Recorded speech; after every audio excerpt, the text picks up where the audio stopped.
A time for justice. I'm in a vacant room, my hands are cuffed it. Rushed it by 2 cops, snuff, my lip is busted. Cusses, they ring out. I doubt these situations. An oversized man plans to scam for information. Infiltration, stale breath reeks like coffee. Sticks to me like toffee. I tell that pig get off of me. Drilling me about last night. I hold back, cause I grew in back streets. That's why I silence all facts. Says you watching my back. Gonna ring me up on something. Frontin', releases, can't bring me up on nothing. You see, I live my life hanging on the edge of sin. My friends are worth $1 million, have a meaning as flings. Here's what drama brings as I was walking to. People say your mates is dead, ask it was it you? All respect is due, swing a boo ain't leaking. Propaganda's peaking, amazing freaking. Rainy shells with hell to let their gun do the speaking. Body hits cement once I hear the tires screeching. Thinking to myself it's gonna be a up weekend. I run, feel the devil coming down like a ton. Test of a righteous son, no fun. Plus I didn't blaze Johnny / Maze, don't even own a gun. Can't even tell it was a Lady Bell angel with tears in hell. Destruction of a function, show they for real. Imagine how I feel hanging out, guilty. The word about caught up in the alley and the way they shout like just a day in your life, just a day in your life. It's all about the lost angels. Just a day in your life. We living lost. Just a day in your life. I'm talking about the lost angels. Just a day in the life. We living lost. Just a day in the life. I'm talking about the lost angels. Just a day and the way we living lost. Just a day in the life. It's all about the lost angels. Just a day.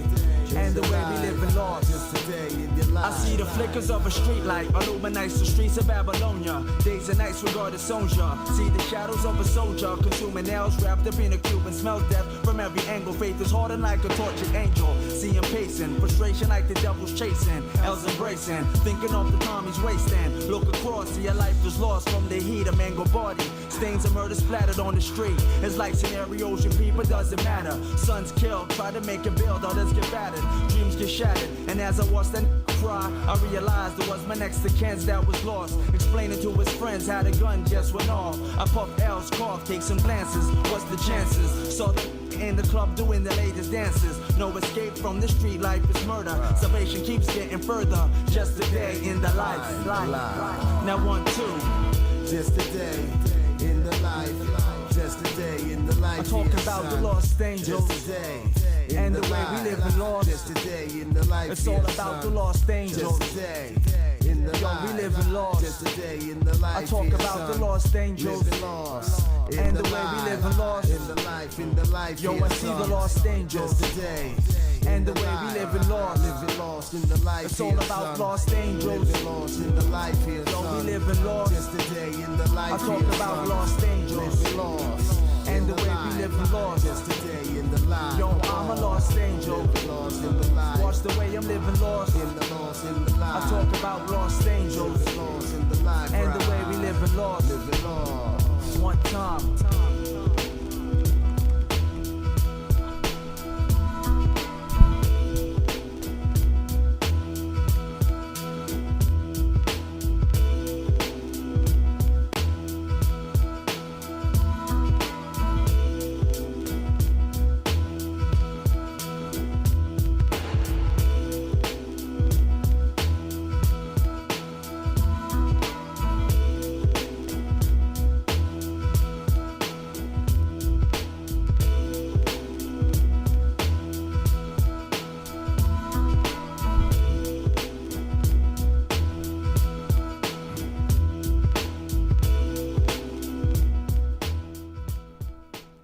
What's happening? Benton here. How is everybody? I don't know how much I have for you today. Going back to work, driving Saturday, Monday. What day is it? Today's Saturday morning. Monday, I'll be driving to the Chicago area, and I won't be able to leave the motel until somewhere around probably 8 a.m. Got to get my $100 cash deposit back. I've had an interesting conversation I've been following here in the live chat between Dark Glasses Woody, or amongst Dark Glasses Woody and our boy Yurt, aka Austin, in a thought experiment. The artist formerly known as, the content creator formerly known as Any Yurt with Books. Yeah, I was on, I paneled a little bit yesterday with Brian O'Shea, only for a few minutes on his channel. And I totally forgot about the London Man Friday afternoon live stream yesterday. I had planned to promote that broadcast, and what better way than to go live and build up a decent, audience, and then implore everyone to go over there. I don't know if Tommy even joined the broadcast. That was my understanding, was that Tommy would be on there, but you never know. He can be tough to wrangle. Chirac. Oh yeah.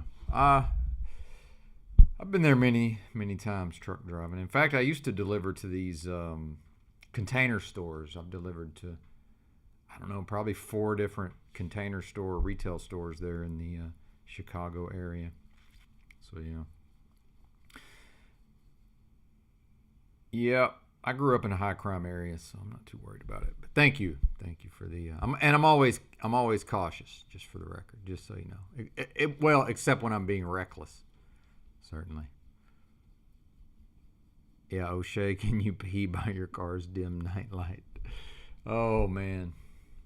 Well, and I was reminded of O'Shea because apparently, I guess he parked on the street in something of a residential setting, and then some lady wanted to know what he was doing, and apparently started spraying, acted like she was watering her lawn or whatever, and was like spraying water on his car, and then for some reason, I guess he did. I guess O'Shea failed to realize that these people don't know who he is. So, it's like, hey, Brian, they don't know it's you, man. But that reminded me of one of those body cam videos. We might watch some of that, although probably not. And just some guy parked on a street somewhere, and some lady comes out there. Are you lost? It's like, why don't people just say what they mean? It's like, could you please get the fuck out of here? It's like, am I lost?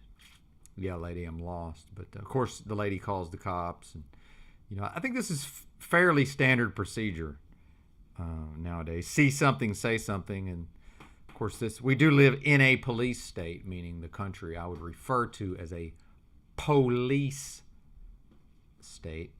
As much as our boy Yurt might want to dispense some hopium here and there. Kidding, Yurt. Well, kidding, not kidding, right?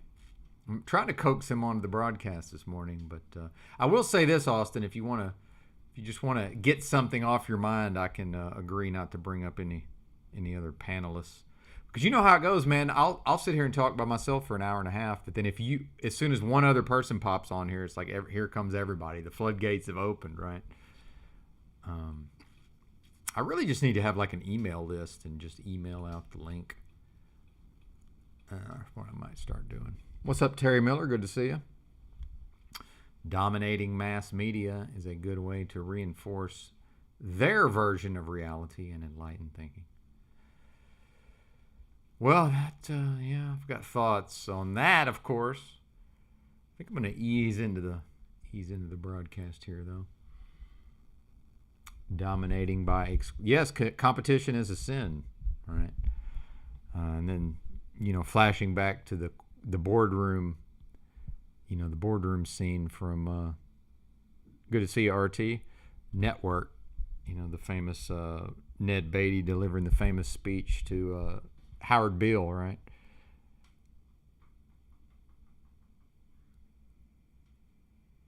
Stockholder, shareholder or stockholder capitalism, by the way, is what they were talking about. Maybe we'll replay that for the 11 millionth time.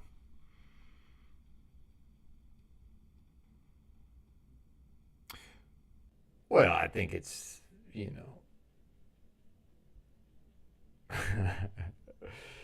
oh, man. Yeah, are they dominating anymore in mass media?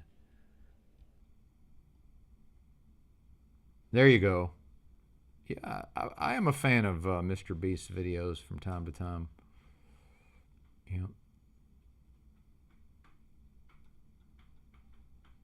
Generation Alpha.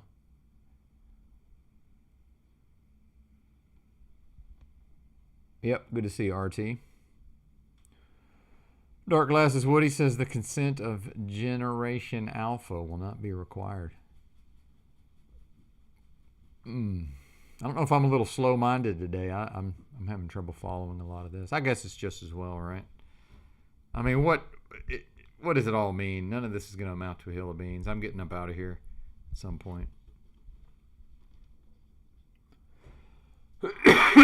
Been coughing a lot this morning. Suppose that's good. You know, maybe there's some sort of toxic substances escaping my physical body here. Cough them out through the lungs.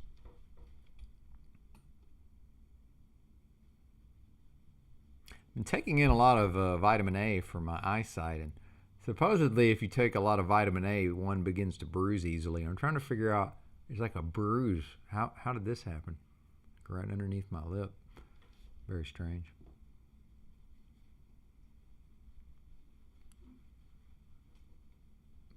Well, RT, I would direct you. He says, remember when the government used to break up monopolies, now it seems as if corporate consolidation and monopoly creation is the norm. Well, I would assert that the corporations and the government are all part of one thing. Benito Mussolini's helicopter hand, representation of the state, in which everything is the state. It seems to me like that's pretty much what has happened, and perhaps has been that way for who knows how long. That would be my assertion. That seems to make the most sense, as far as I can tell. But I understand that these entities certainly seem disparate, if that's the right word. I have to look up definitions of words. Out of my own paranoia here.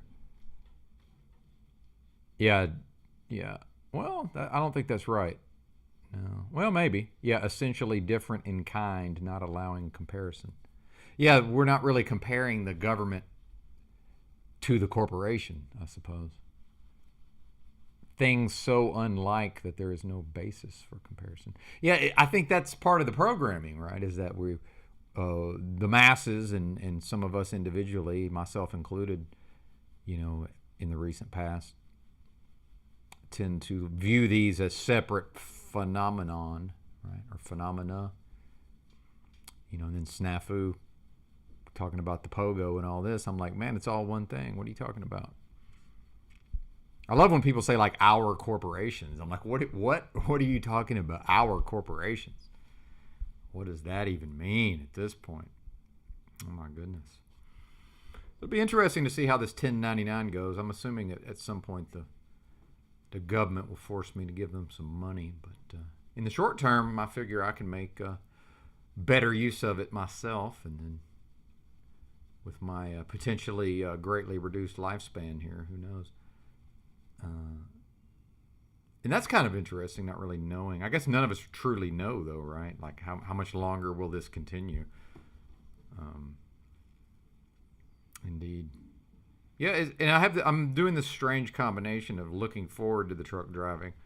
I do feel better when I'm doing things versus just sitting around talking all day. Been getting good rest, though. Got a great night's sleep last night. So I do enjoy the driving aspects. Dealing with the shippers and receivers, not always so much fun. But hey, they didn't even harass me about wearing a mask when I went to take the drug test. Amazing. Which apparently they've already gotten the results of. I guess maybe they just do a, one of those cheaper versions of the test and then send off the sample. I don't know how they do it. Here we go. Woody says the third position, fascism, is justified if the government acts in the national interest. Well, how could that happen? Better to bend national corporate entities to the will of a defined people. Of a defined people than to be ruled by multinationals.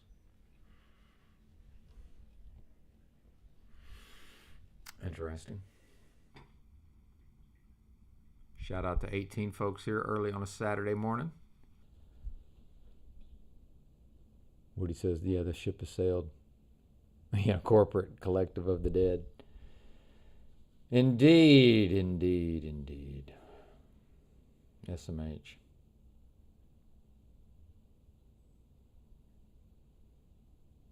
I can't call it.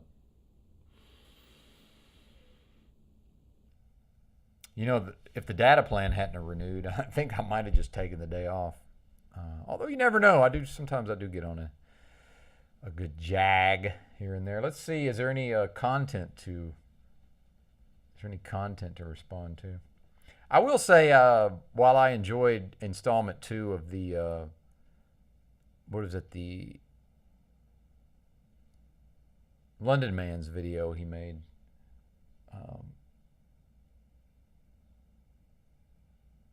Forgetting what that's called, something social experiment. The first installment was fire. This one, not quite up to that standard, I would say. I still enjoyed it. Definitely looking forward to part 3. If anybody has anything in the chat, good to see you. Music holds a secret. If anybody has anything, feel free to drop it on me. Topics, questions, comments, trolls.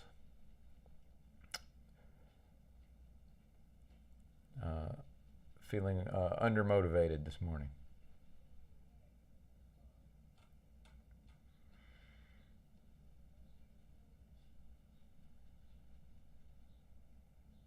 I guess Pineal's live, but I think that's some sort of rebroadcast or like it's not a live broadcast as far as I can tell.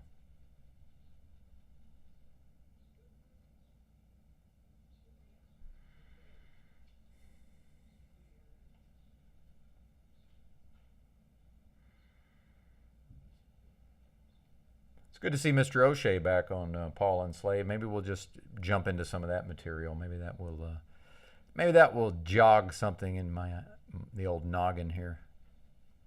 Yeah, Paul and Slave from. And I haven't seen any of this. I think I watched a little bit of it this morning. Well, I must have. It's on a. Yeah. Anyway. Discussions and the topics were. Oh, yeah, that's right. EBT dropped a video. Let's watch that. Let's see if you folks... I bet most of you folks haven't seen this yet. It seemed pretty interesting.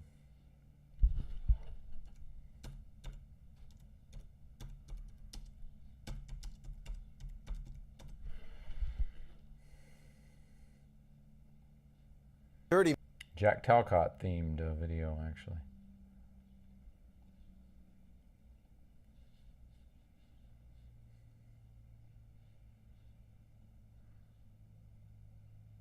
What?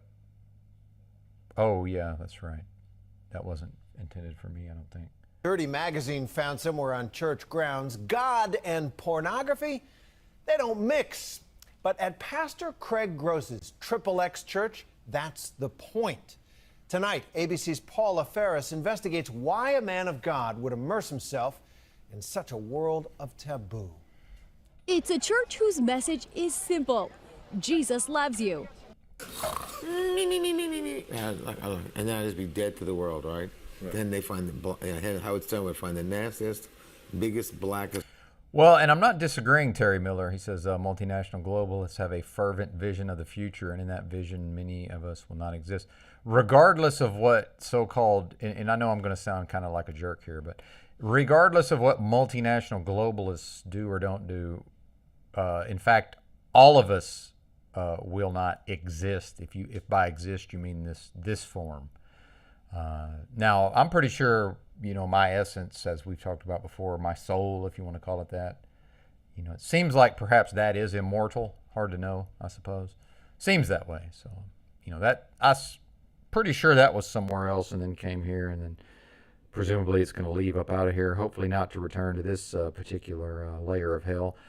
But yeah, I understand your point. I'm mainly just getting more strict with my own thought process. And I do think this ties into themes we've talked about on the channel, surrounding denial of death, the book by Ernest Becker, which is poorly written. In fact, I need to go back and revisit that and try to pull the gems out of that book. But yeah, regardless of what these bozos do or don't do, many of us will not, in fact, all of us, if you mean in this human form, in this incarnation, that's a thing that will happen, apparently. I guess I better start this over. Apologies. Insecurity magazine found somewhere on church grounds, God and pornography, they don't mix. But at Pastor Craig Gross's XXX church, that's the point. Tonight, ABC's Paula Ferris investigates why a man of God would immerse himself in such a world of taboo. It's a church whose message is simple. Jesus loves you. And that is be dead to the world, right? Then they find how it's done. Would find the nastiest, biggest, blackest dirt, and put it right smack against my face, and then he wakes me. So like, Ron, what? There it is.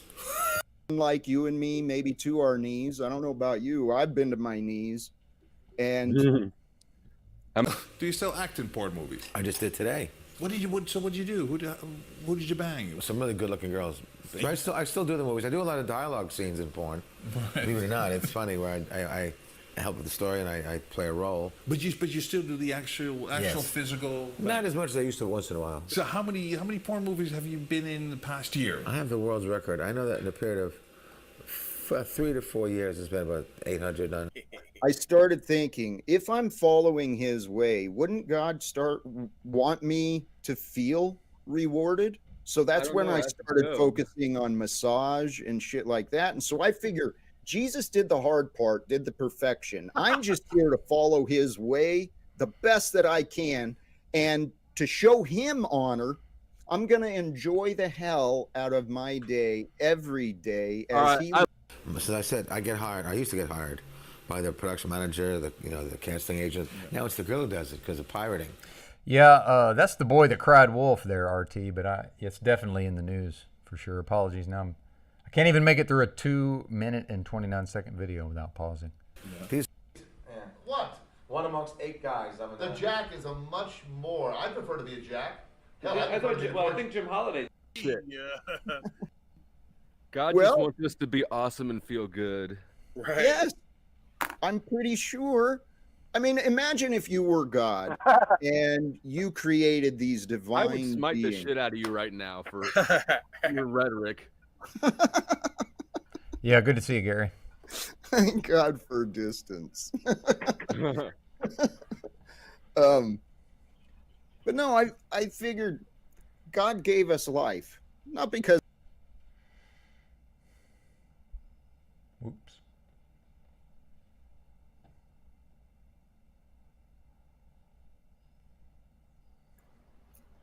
Important to me. They were about the topics of sovereignty and freedom of religion. I think tonight, sovereignty and audience, you got to keep entertained, man. Oh, it's up, Talcott. As soon as your face pops in, it's fucking Something happens, that's for sure. Hey, I gotta get myself ready here. So get a coffee. yeah, I'll be right back. Me and O'Shea got this bitch. Who is this bozo? Anybody know Despair Bear? Sounds like, I mean, listen, I did watch a few minutes of this. Seems like a fucking idiot. I mean, I don't really know how else to say that. Is that right, O'Shea? O'Shea's got what?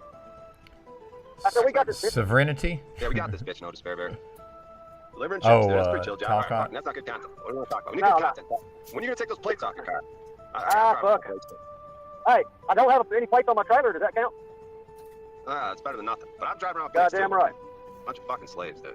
They can't see my plates on my truck because Is Yurt still here? I mean, this is, and in fact, I was talking to Yurt yesterday, and is this in part what we were talking about with these panels, right?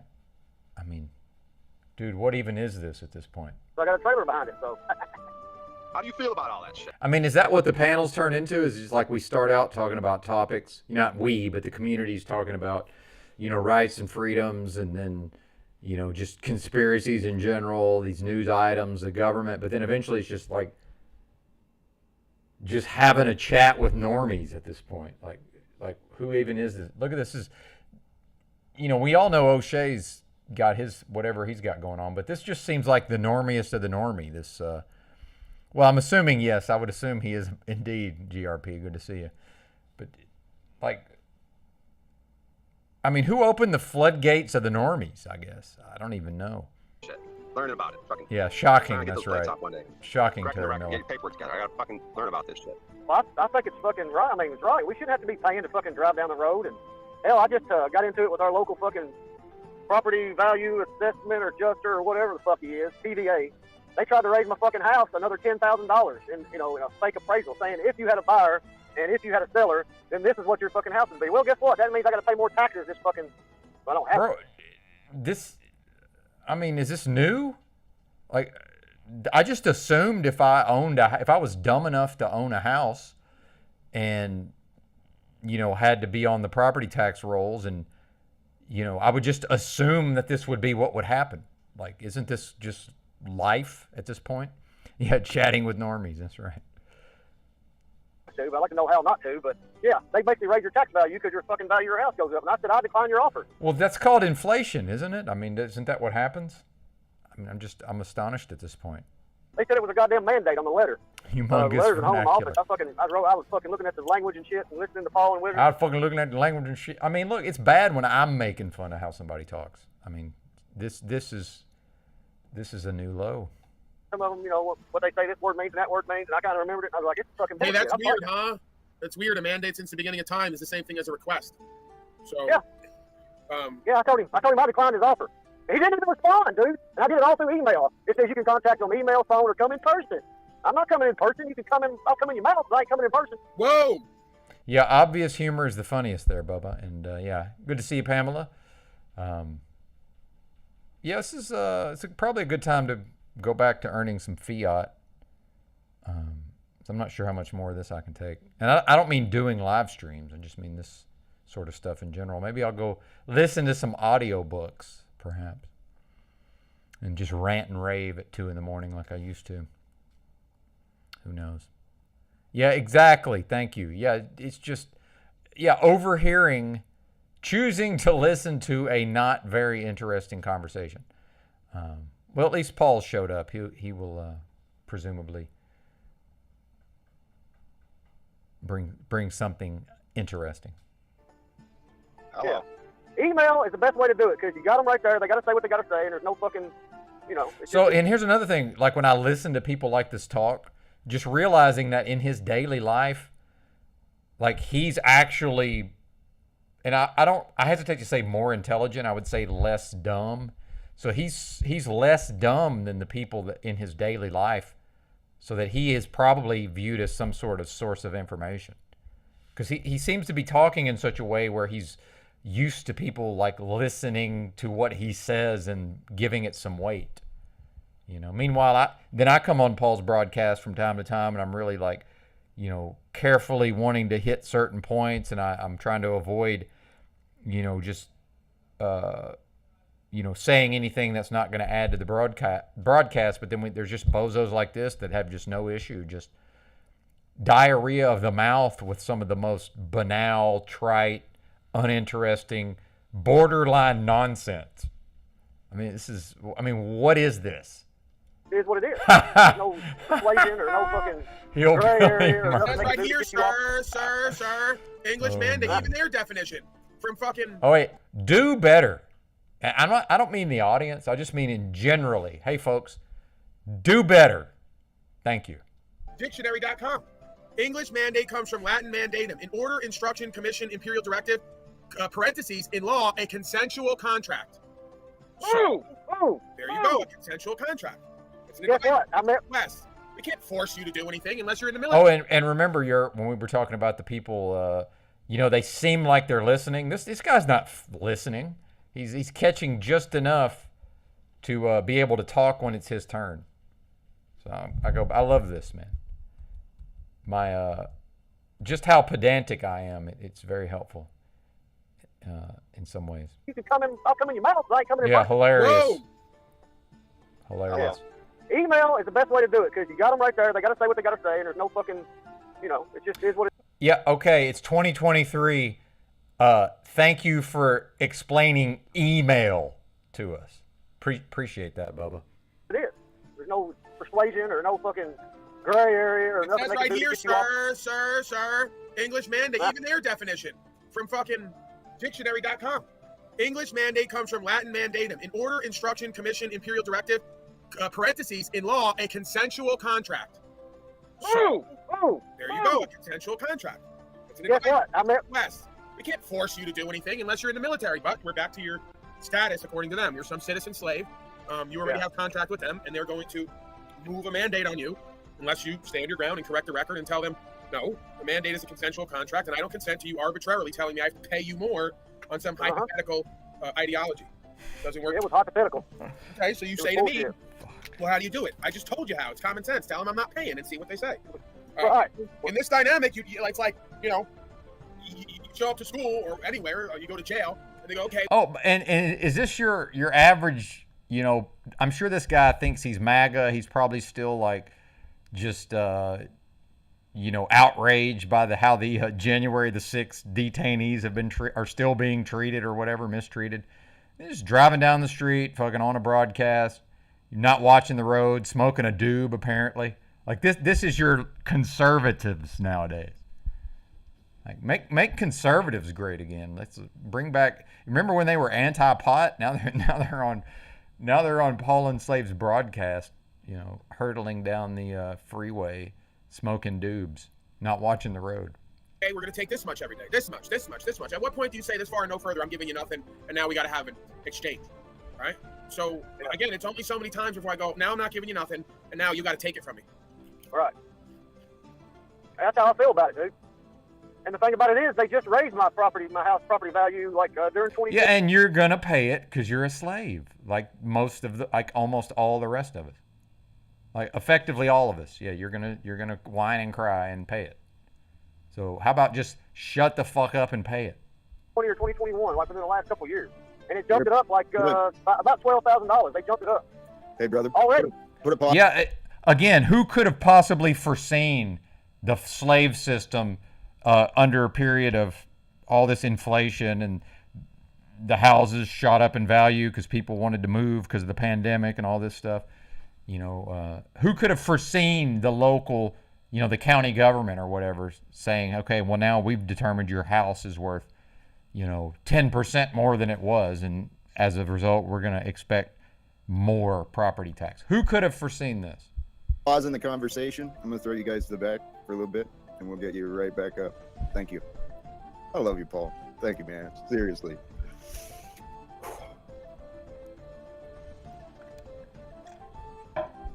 What the fuck is Talcott doing here? I guess Talcott's had enough.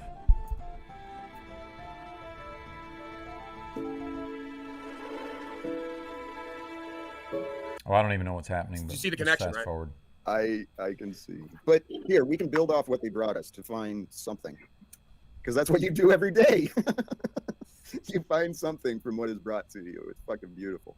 Where I was wondering though, what O'Shea is. Well, and for the record, Gary Baxter, I've smoked a lot of cannabis behind the wheel of an automobile, I will say. However, did not do it while looking like this bozo, complaining on a broadcast about my property tax going up. Of course it is, and considering myself a conservative. But yes, Alex Jones. Yeah, I assumed you meant Alex Jones. Sharing. What's that? I'm feeding back now on my side. Why is this happening all of a sudden? Oh my God. They're tapping in, bro. Yeah. It's all right. It happens. Yeah, they're tapping in. Technology. Well, or we can maybe realize that all of we've tapped in. This is all going straight to Benito Mussolini's helicopter hand, straight to the servers. Google, YouTube, Alphabet, Google, YouTube's hell pit. Comes in and out sometimes, whatever. Hey, where I was with what O'Shea was saying about sex always being on the mind. I remember how I was too. And do you think there's a connection between an increased sexual desire tied to an insecurity? Yeah. I think. Well, yeah. I think. Oh, of course, because they want to be recognized. What's that? Yeah, Watson didn't he just mention it about the desires over over acceptance? And like I was saying before, like when I was doing my thing, just focused on myself, working, meditating, going to therapy, the girls love me. They're throwing themselves at me. But now it's like then you have a different energy. You got that desperation smell on you, let alone the old urine smell. Sorry, dude. I'm talking. Well, and no offense to O'Shea, dude, you're old. I think he thinks he's not fucking 50 or whatever. You know, and by the way, part of the reason why, you know, other than, you know, the actual reasons why I'm not trying to date or you know, have a spouse or a significant other, it's a little fucking weird. It'll never not be weird. I'm 47. I'm not supposed to be in the dating pool. Like, what is this? And, you know, I'm super annoyed. I'm going cranky old man this morning, I guess. You know, let me tell you what's bothering me today. But these old motherfuckers like O'Shea, it's like this extended, you know, I mean, my dad's 68 and, you know, dating, it's ridiculous. This is my opinion. Again, feel free to disagree. But, you know, O'Shea, you're not supposed to be on some Andrew Tate, you know, pulling bitches, right, at 50. I mean, come on, or 48, or however old he is. Go ahead, though. I think you were going somewhere. I was trying to. You asked the question, I answered. This is just not. None of this is normal. None of it. Yeah, I think there's a difference between just lusting to complete yourself by putting up numbers as a source of value and validation versus actually just enjoying and loving women and wanting to experience with them organically and authentically, which I'd like to think that I fit that bill, right? So I'm not necessarily insecure. I'm not necessarily, I guess at best you could say there's a part of me that wants to live out maybe a part of my life that I didn't in a way, but you know, even that is sort of a transient experience. Ultimately, from where I sit inside of myself, being a loving being, seeing self as self, being attracted to women, you would want to share time, energy, hey, attention, London man, good to see you, brother. That's a normal, natural thing. I would say as an animal body, right? And then we use the conscience and the spirit to direct that. So yeah, I don't see where the insecurity is unless you're going to be like these chimpanzees and objectify the woman and make her the thing that makes you valuable, right? Oh, look at this woman, I have her, it makes me valuable more, right? No, you value yourself, you are the value, you are the worth, you are the consciousness and awareness, you have the understanding, and you share that and create more value. Pamela says at that age, better find you someone who knows the signs of a stroke, not a hot piece of ass. Yeah. Yep. High elevation yurt.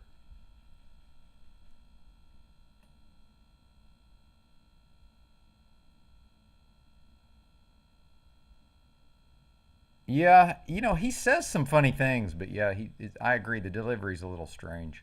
But yeah, he probably could write some funny jokes. I don't know about trying to tell them in real time doesn't come off. Or worth necessarily. So yeah, there's a fine line there between they'll say I'm insecure and just wanting to. He does say a lot of funny stuff. By any means. So where's the insecurity? Where's the numbers I need to put up? Where do I need to point to a woman to validate me and my value? I don't. Hey. Well, and at the risk of you know, being construed as critical of Paul here, which I certainly will be if I ever need to be, but you know, I did a podcast about these topics like 2011, I think, 2010-ish. You know, am I just like ahead of the curve, and now the things that I was interested in and pursuing to some degree years past is just come back around, or is just now hitting the larger, like, I'm just confused much of the time, and I know I'm not really conveying these ideas properly, but I mean, whatever. As you were talking, I was considering this even more, the insecurity and the sexual urge. I don't know what anyone else has experienced, but I do feel, either I imagine it or I do feel the chakras, right? The energy centers. And our root chakra is right in the genitalia area. And, you know, so maybe when that's off, it like sends us the feelings that we think we need to get laid, adding to, I don't know, everything is connected, man. Our bodies and minds are so fucking amazing. Yeah, but you got to figure too, Alcott, right? That everything is cycles and seasons. So certain times of the year, right? Certain times of the month, there's cycles within cycles within cycles. So certain times of the year, that energy is going to kick up more because the universe wants procreation, right? Just like it wants you, thank you, sir. Just like it wants you seeding the ground so we can bear the harvest, right? Later in the year, maybe 8. Oh yeah, that's what I wanted to talk about now that London Man's here. Man, I intended to promote your broadcast and I forgot. I know it sounds crazy, but I got the notification and I was like, oh, fuck. And I had personal things going on yesterday and chose not to go live myself. But in retrospect, if I had remembered, what was going on, I would have been live and led into your show and tried to get those numbers pumped up. But and then I had to go to sleep, so I caught a couple of hours of it, or maybe the first hour. But yeah, looking forward to part 3 of the video series, The Social Experiment. Is that what it's called? I keep forgetting the actual title of these things. I will say I personally enjoyed part 1 better than part 2, me personally, but I don't really know who most of those folks were. Although the Rob Cleveland and Paul Enslaved stuff was pretty good. I did enjoy that. There's certainly some strange, bizarre dynamics, especially when that lady's on there with the tattoos and her booty hanging out. I do feel like London Man was able to kind of highlight those dynamics astutely. But then some of the racial stuff, I'm not saying it's not relevant. It's just I'm not really, I'm just not really involved in that. So maybe it just didn't resonate with me, right? But yeah, certainly looking forward to part 3, I must say. Yeah, I was glad I was there, and thank God YouTube gave me the notification, because I'm a bit of a scatterbrain at times. And then with truck driving, I don't even necessarily know what day of the week it is much of the time. So let's blame it on that. Yeah, indeed. 10 months later, it wants you seeding. That's just why I say there's a few creatures from Enslavia. I need to come down on the land because I need to seed their fertile ground. I may need to inseminate them to bring forth a few white gorilla creatures to equalize the whole. Right? So, of course, that inclination is there. It's a part of our natural beingness in this world. The question is, are we of that? Are we going to attach to that, make that our whole reason to live in our whole beingness, and do the whole my children, my property, my, rather than just say, hey, we're going to have the experience because it's part of being in this realm? Yes. This is the whole point. I'm sorry, actually, where my mind is at is probably totally unrelated to what you were saying, Paul, if I'm honest. Go ahead, Tom. There's no rules here. That's why this place is great. Let's do whatever the fuck we want. Well, I started talking as though I'm continuing your thought, and the more I think, it's totally, I don't know. Here, where I'm at, I'm convinced humans, each of us, we are each our own greatest problem. We have overcomplicated this whole fucking experience, right? Individually and together. Because you just said something that made this thought happen. I can't remember what it said. Well, we're here to have the best experience we can, right? In a healthy and loving way. But we've got criminal minds that figured out we're here to have the best experience we can get away with as well. So it's like a game. Yeah, no, but I see that, right? And that's the thing, is there's a fine line, because they'll say, well, follow your bliss and choose the best experience possible. Yeah, with temperance, with principle, with understanding, with co-creation, with a true bond, right? That's why I say true love can be free love. We don't have to put boundaries on it as far as numbers and amounts and all that. Like, it's a qualification, not a quantification.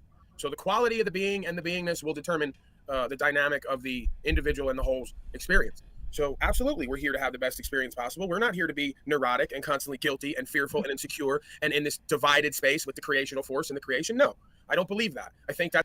Oh, now flow state's here. So I got Bozo Bear, and now we got flow state. Okay, well, may not make it through much more of this. That's the cause of all of our fucking alcohol and drugs and wars and all that egoic bullshit, is we've not reconciled the animal primal nature, supernatural beingness with the civilized, sophisticated, hypocritical overlay of cultural society, where the folks who are the cleanest with the nicest suits and the nicest hair are always the most psychopathic and dangerous and violent. It tends. It's a good point, actually. I agree with much of that. To be, right? Okay, it's not the homeless guy on the corner everyone's afraid of and shitting on and kicking who's doing all the violence. It's your political scum and your religious scum and all the rest of them who got the hair in place and all the regalia and the traditions and all the words and terms. So there's your hypocrisy right there. And they're always the ones too, fucking the children, paying for pussy, see, because they can't reconcile. That's why they create that narcissistic, false self, egoic personality to control right out front and then control out back. It's an infatuated self. Right? And the more that you get back to who and what you are in reconciliation, the more that all these systems and people and places and things don't matter anymore. You wouldn't listen to them. You wouldn't have your children around them. You don't send your children to these places, and you don't live like these people because you recognize the hypocrisy written within their beingness. Yes. We're here. I believe we are here to confront the hypocrisy, really, to seriously overturn it. I really do. Someone said something earlier that Oh, I don't think I'm going to read that one out loud, but that's I like the way you put that, Slow Boy. It made sense to me that all of the religions are like the pathways pointing to the divine, right, in their own indirect ways. And so the only reason we have religions is because we don't know the truth. Once we know the truth, we'll be at the destination and we won't need the path anymore. So, well, and you know, some of I do enjoy some of the new agey type of talk, but who is this we? Again, I'm always going to bring it back to this. Who is meant by we? To me, it's laziness to continuously use this pronoun. And, you know, in the course of a discourse, how many different groups of people is referred to by we, right? Can we, can those of us broadcasting be more specific, please? Because I honestly don't know what is meant by we in this con. What does that mean? Who is that? So we are here at the time where the truth, Paul, it is all, yes, we're here to do that, to be reborn, to birth ourselves away from the ways of the world. And what are the ways of the world?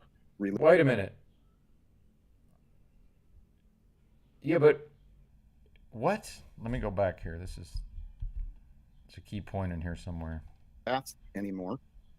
So we are here at the time where the truth, Paul, it is all, yes, we're here to do that, to be reborn, to birth ourselves away from the ways of the world. And what are the ways? The ways of the world are our ways, because okay, see, now I'm doing it. You know, my ways are the ways of this world because, like it or not, my psychology and, you know, me, unfortunately, whatever that is, right? Now we get into what even is meant by that.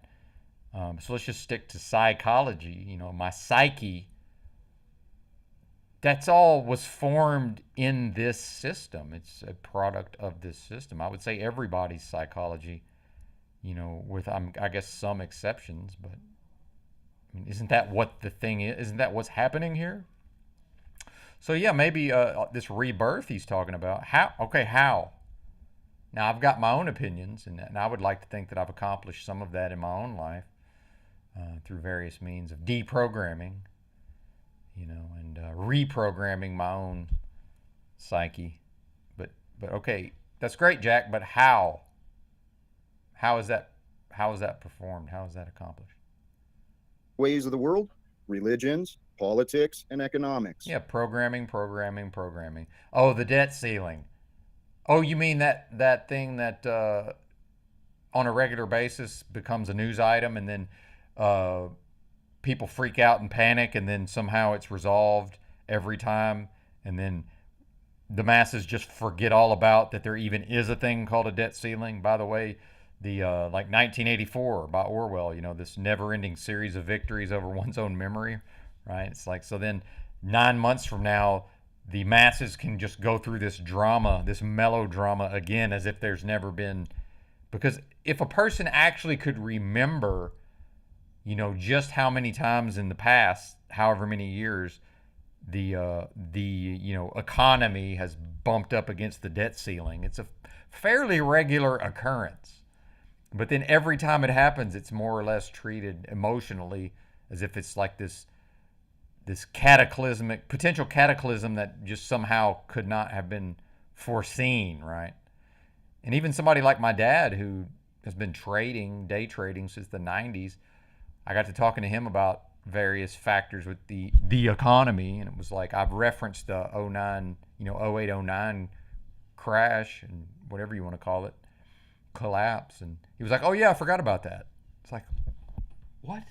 Like how in my mind, everything that's happened since then is in that context. Like, what do you mean you forgot?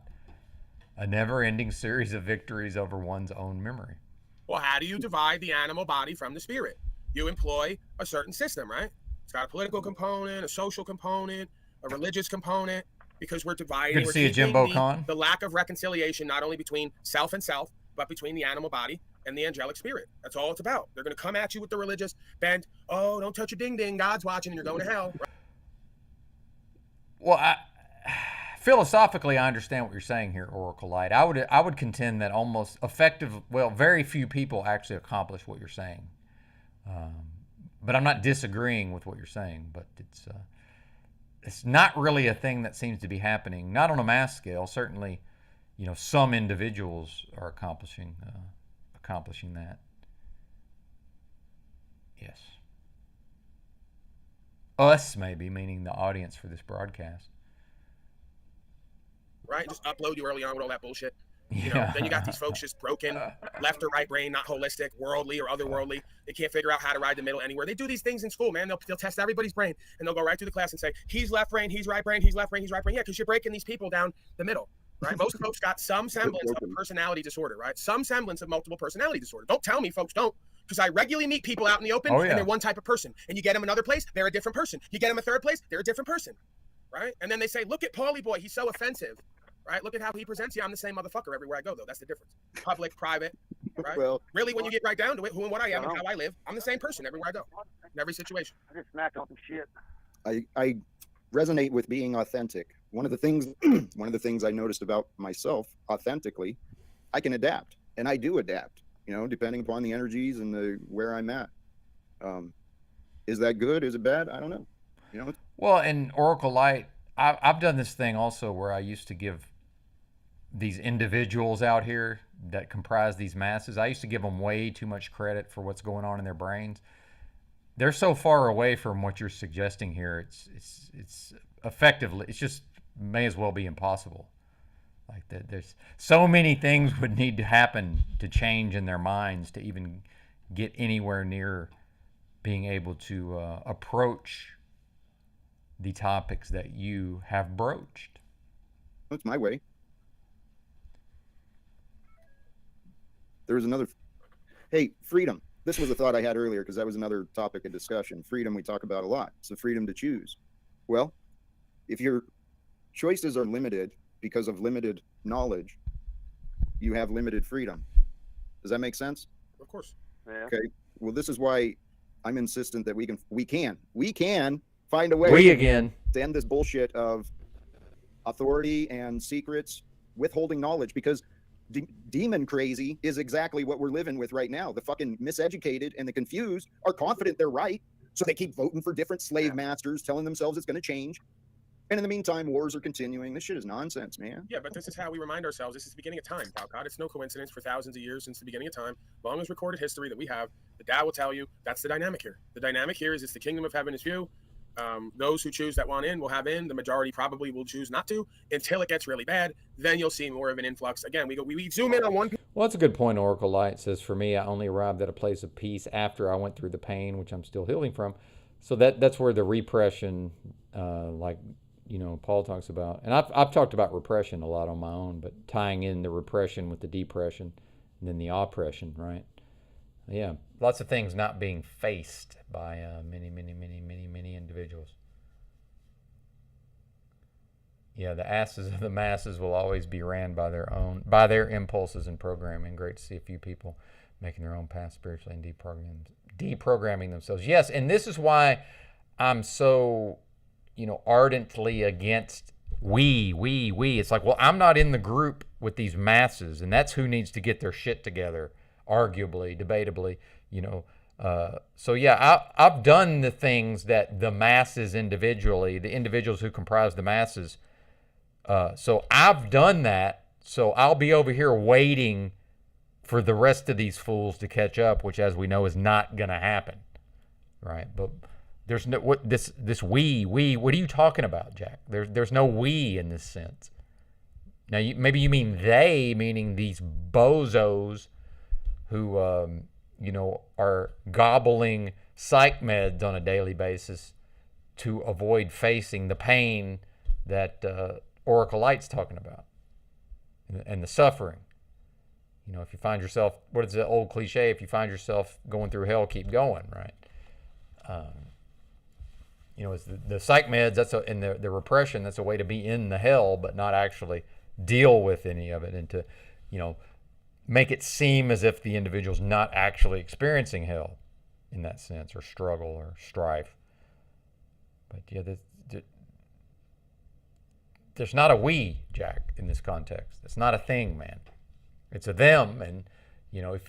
if you, Mr. Talcott, can figure out how to motivate them, and then also figure out how to equip these bozos with the tools to even accomplish the great work of many, many, many years. I know it took me many years, not that I'm even done yet with whatever these, processes and these practices are. I mean, come on, man. Why even talk about it as if it's a thing that could happen? So yeah, get those people on the same page, Jack, and then show me at least some progress on a mass scale, and then I will begin to speak and think about the issues differently. Until then, I'm not willing to go there. It is beyond hope as far as I'm concerned until I see some evidence to the contrary. Period in history, zoom out, and it's the same dynamic, right? So that's proof of sort of a holographic idea that we as individuals. No, actually, that's nothing like people who gobble supplements. It's actually nothing like it. In fact, I don't think anybody's losing their life because they were on their supplements and they mixed their supplements with too much alcohol and died. That's not a thing that happens. So no, it's actually nothing like that. I got my eye on you, Decamp. I'm pretty sure. Now, I'm wondering who this is, but yes, that's nothing like people who are on psychotropic medications, including antipsychotics. That's nothing like people who take nutritional supplements. Not even close. Change this universe and how it operates. Oh, Jack Halcott stream. Thank you, sir. We can only change ourselves. Oh, probably restreaming. Thank you, sir. We can only change ourselves. Are you hearing that on your side? Is that my side? Am I? Okay, we're all hearing that. Bam, there you go. Him yelling? Baxter. That's right. Yeah, I heard it. I heard it. I just want to make sure it wasn't on my side. Okay, I don't know. There's something I'm not aware of that he's aware of. Right. The man said, Patriots' cause is feared and scorned in overtime.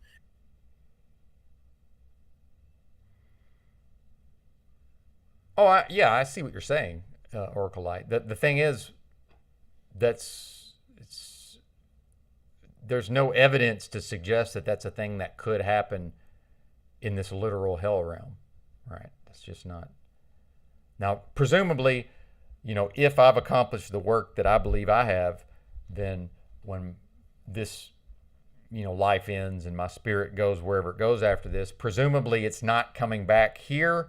So to me, that represents the progress, which means, okay, eventually, if enough of the souls get up out of here and go to some higher level, even if that's just barely, maybe that's another layer of hell, but then eventually, right, raising, so eventually my spirit ending up, in an area that this would, that could be described in the way that Oracle Light's referencing here. But that doesn't seem like something that can happen here, because it seems to me like what's happening here is because of the state of evolution, spiritually, that seems to be what the beings who have incarnated into this realm share in common, is that, that we collectively, through if you take our creative output, which never lies dormant moment to moment, each human is always bringing something new into existence. And the fact is, the reality that we seem to be sharing is created by that. It's the collective output. So then I get into thinking, okay, if this is actually hell or a version of hell, what happened, previously? What did my spirit do to come here? And in fact, is that why I'm here talking to you in this form, is because, my spirit left to its own devices tends to create a nightmare dystopia and live in it. And then for all I know, I'm here with, who knows how many actual humans are alive, but let's just say it is somewhere near 7 billion. It's the other 7 billion spirits that are inclined towards creating a nightmare dystopia. And then, Benton has figured it out and now he gets to maybe go to the next level of the simulation, if we're calling it that. And I'm not saying it is or it isn't that, but it's very complex, right? But all this hopium and this attachment to this realm, right? It's like this is not that great. It's just not. Like, is this really something so wonderful that needs to be clung to so desperately? And, oh, we need to fix it. Let's fix the dystopia, as if this is all there ever is, right? I just don't see it that way. I'm not sure I've ever seen it that way, honestly. Now, I've certainly spent a lot of my time in past years attempting to, go along with the program and conform. But I don't know. The numbers are dropping. Maybe I'm way off the mark here. Who knows? As it succeeds, everybody essentially joins because it costs nothing to be a patriot. So whether it's the founders talking about this simulation, whether it's the Hopi prophecy of strong men, weak men, we're on a light dark simulation cycle. We are. Well, I'll finish up by saying this. You folks, the listeners can do whatever they want. Jack Talcott can do whatever he wants. All of these various people can do whatever they want. I'm not getting tricked or fooled into wasting my time, energy, and efforts towards things that, in my logical mind, I consider to be fucking possible until I see evidence to the contrary. And the fact that a human being has hope doesn't mean anything in this context, as far as is no meaning in this context, as far as I'm concerned, other than, yes, a human has hope. It's a part of being a human, right? And then coupled with the strong will to live and continue on, while also adapting to its environment. Very, I would say that's the main feature of the human. The human adapts to its environment, right? So you get all of these things happening simultaneously. But, the fact that a human has a desire for things to improve, well, so what? That has no relevance to what we're talking about. I don't see the connection.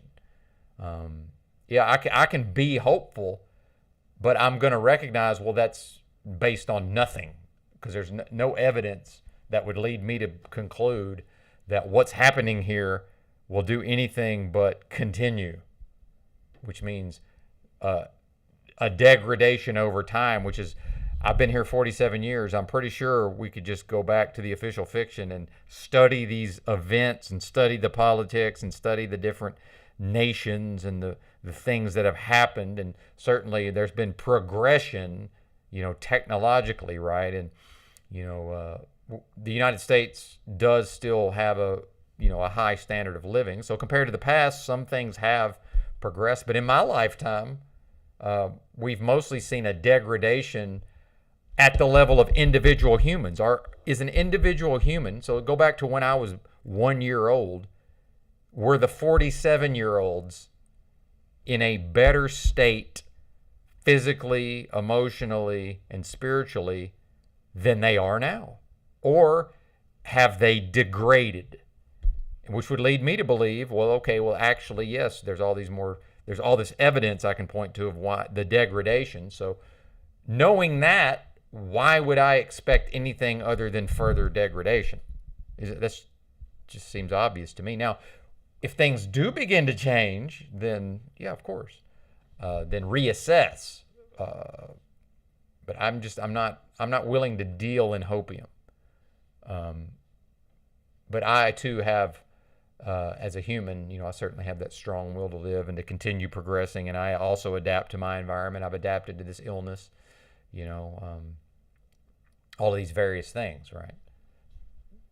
Yeah, the fallout from the fake pandemic, the entire, Western world, at least at a minimum, highly traumatized, further programmed, by the way,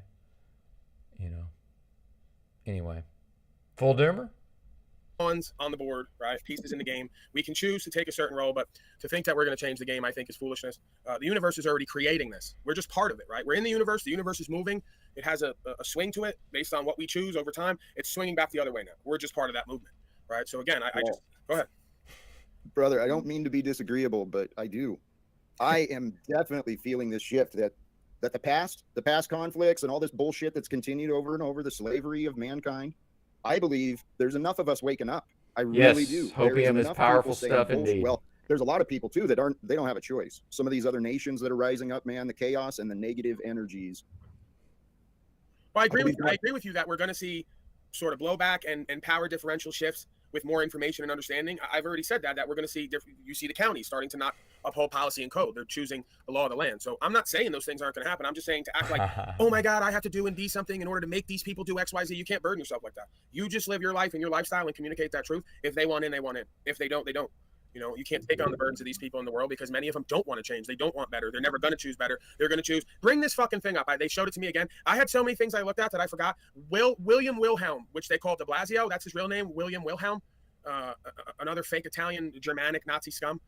He did a video, right, of him saying, you know, get the you-know-what, just think of burgers and fries. Yeah. So that's what they want, right? They want burgers and fries and all their treatments, and it's going to be great. So, you know, these people are disgusting. I'll pull an Ian for you.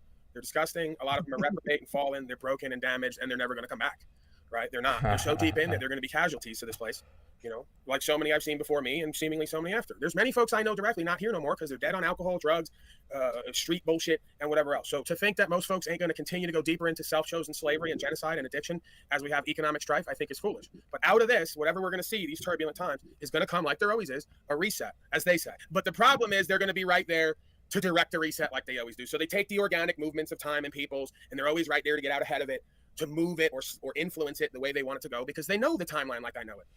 Well, brother, I think we're already at this point where, you know, I think there's been those in power, the elite few, those who've purchased all the corporations and control of media. I think they've known the laws of God, and I've heard said that many of them are quite Christed in many of they're quite divine in many ways. So if you want the world to ascend, you got to bring the world to God. The best way to bring the world to God is to bring people to their knees in the darkness. So I think a little bit of violence showing through there, Jack. Well, I think this is what the elite have been doing. This may be what Satan has been doing. Oh yeah, I thought you meant. I'm not trying to wake anybody up, Oracle Light. I don't think that's a thing that can happen, actually. I don't think waking up is a thing that can happen. I talk about the ascending levels of false reality. But yeah. But I hear what you're saying. I actually, I enjoy these broadcasts. That's why I do them. Yeah. Yeah, that's right. That's right, Carl. Yeah. In service of God. What's that? I thought you meant you wanted to get on board with that. That's been a theme lately. Is you want to 2 more weeks, Pamela. Your challenge to the dark side to really facilitate an awakening here. You know? I'll do whatever God leads me to. Oh God, man. Billy said the same thing. Well, and Gary Baxter says we can only nudge their consciousness. It's up to them to act upon it. The reality is that it's too disorienting for these people. You know, they're not going to. The thing with accepting any sort of new information and actually integrating it into their being is that now they will necessarily need to, you know, all of their beliefs and the way they've lived in the past, that all gets reframed based on the new information. It's simply too disorienting, right? It's like when I was attempting to describe to my mother the theme of these live streams being in these so-called truth communities, which she knows a little bit about, and she was familiar with Drew's broadcast. But, you know, in mentioning Paul Enslaved, I'm just trying to very generally, broadly describe the topics. And the first thing out of her mouth was, oh, well, how are we going to pay for the roads?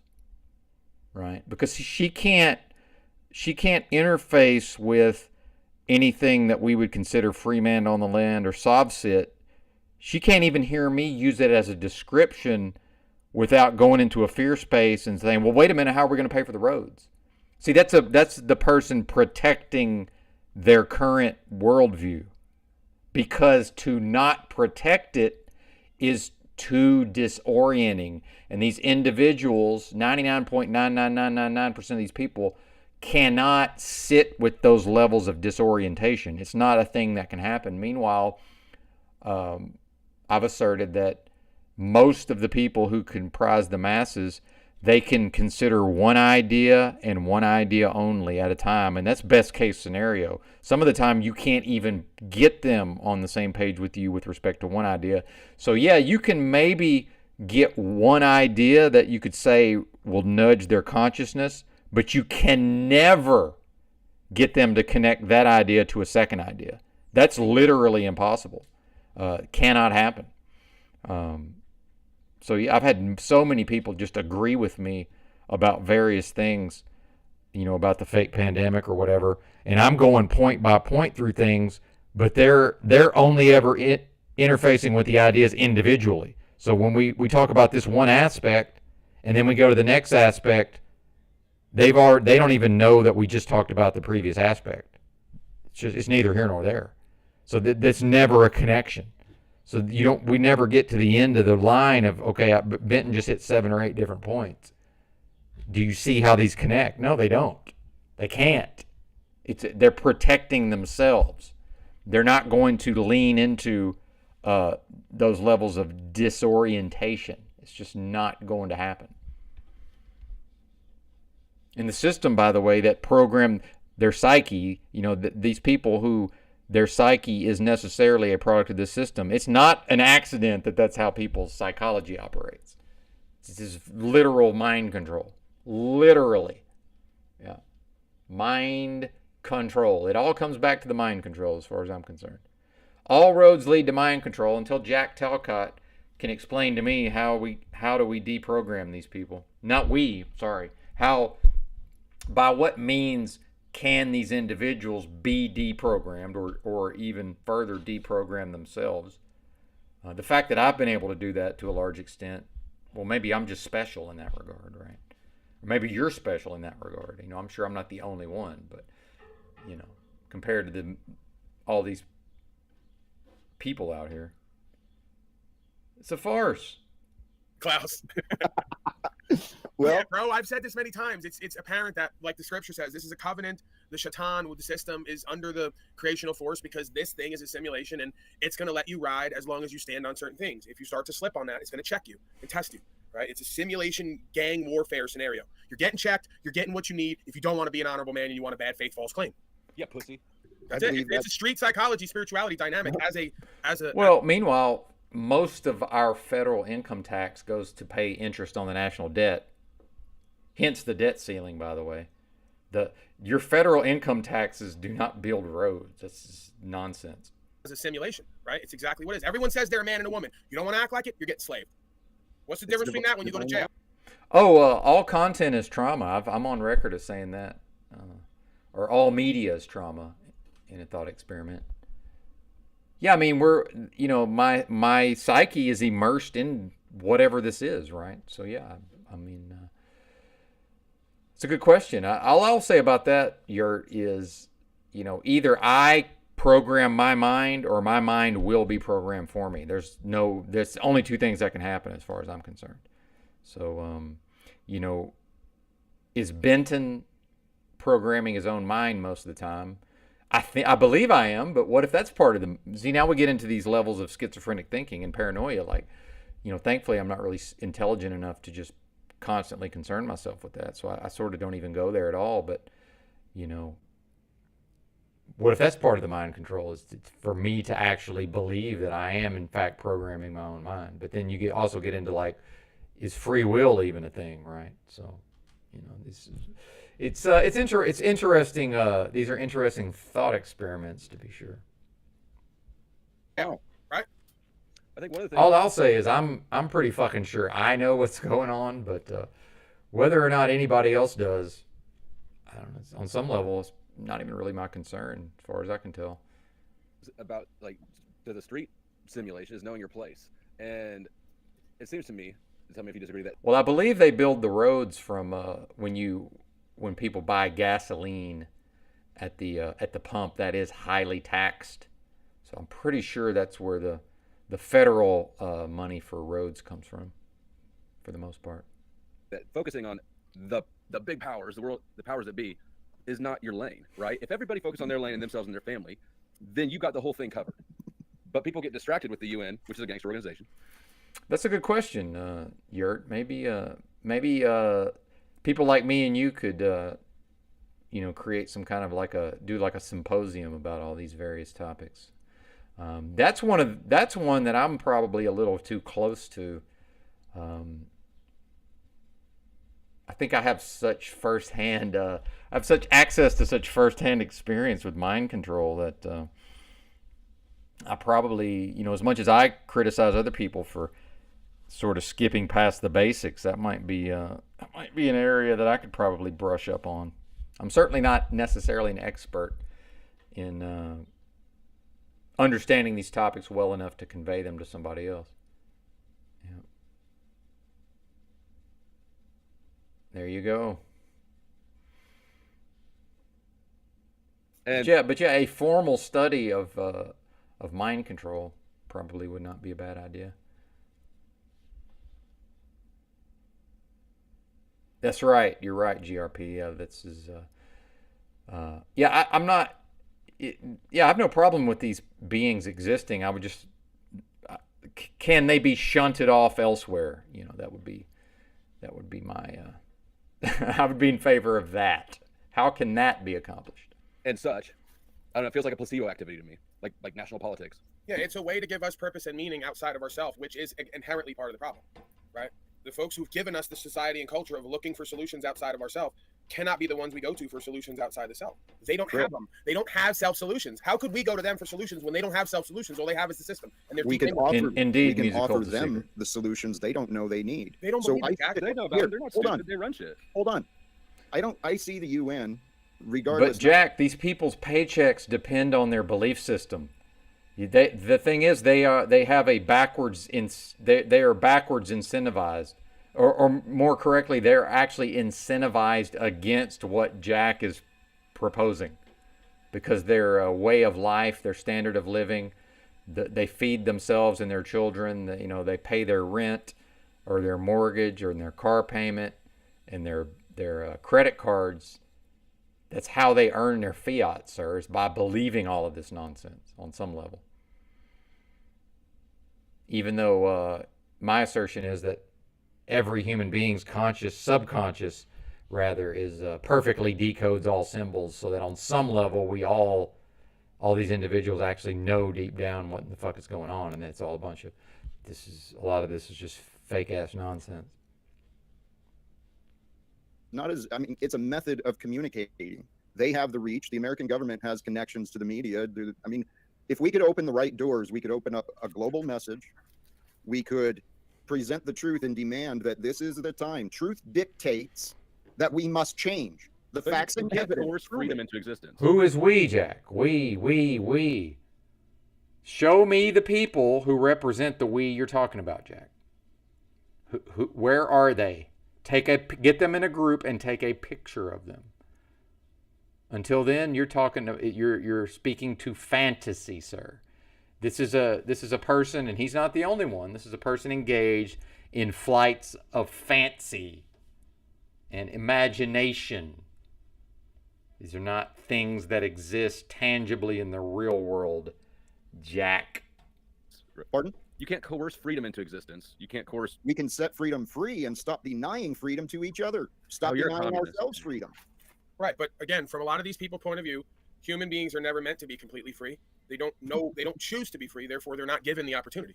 Right? So a lot of them are thrown in and they're playing. Well, yeah, go park your car outside their house, and they're going to come up and ask you if you're lost, or and if you do anything other than leave, they're going to call the policy enforcers on you, as Paul calls them.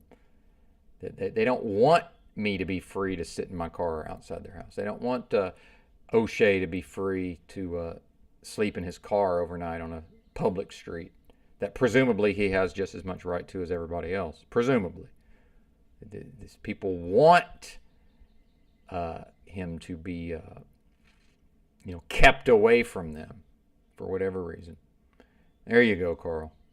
Role, right? And that's why I said, they tried to get to me early on, I believe, because they knew that I saw what they saw, and they knew that my countenance. Well, and forget about freedom. How about just get out of the bondage? It was a good likelihood that I'd be able to work in their system and be part of the gatekeeping, but it wasn't my heart. Never has been, never will be. I'm not from the school of never give a sucker an even break. Just because someone's a stupid, naive, and that motherfucker doesn't mean I'm going to lie and cheat and steal on them. No, I'll just go the other way. Someone else will do that. I'm not going to do it. Just like they used to tell me, pushing all the drugs, right? I would deal with one person to do what I need for me. When they offered me a whole organization, I said, I'm not doing this. I'm not pushing poison from coast to coast. Bad enough I'm doing it with me and one other person, right? Oh, someone else is going to get it then. Let him get to it. Someone else going to do the prison time too, and it ain't going to be me. So and that was knowing your lane, right? I did right, the I same stay thing. the fuck in my wasn't lane, and I don't at get too big for my britches. Right. At some point, you know that you lose complete control of the relationship there, right? And that's where you cut it off. And that's why we're here talking on live streams instead of eating ramen noodles for $4 a pop or whatever they are. Yeah, because again, there's a lot of, I guess you could call it, roots to the bane of the human existence and condition. One of them is expectations and ambition, right? Motivation. Yeah, expectations are a motherfucker. That's very true. It can be good in a lot of things, but ambitious, egoic motherfuckers who have to have certain things or else they feel incomplete, that's the problem, right? So whether it's going to the UN or the other side of that, we can't be ambitious, egoic, and have expectations and desires. It causes us a setup for failure and disappointment. Intentions and desires create who we are. I mean, that's exactly, Jack. Exactly. And whatever this is, that's administering the mind control. Yeah. Where do the desires come from? It's yes. That's what drives us. And I know how it may sound initially. People, and I've complained on here before about how pickup trucks and SUVs, for the way in which they're primarily used, are they're worse than a car at everything they're used for on a regular basis, right? For most people, there's always exceptions, but the reality is that the auto industry, because of the way the regulations are structured, the auto industry in the United States makes maximum profits by mostly selling pickup trucks and SUVs. So it's provably true that the industry studied the psychology of the people who would be willing to purchase these vehicles, and in fact put the desire for that type of vehicle inside of those people on a mass scale. The industry created the demand. But then, and I used to think this also, well, it's just the auto industry just giving the people what they want. No.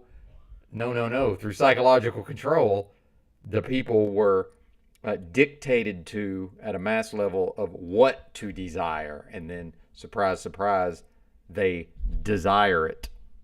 This is a lot of these things are actually the way that an individual may view them.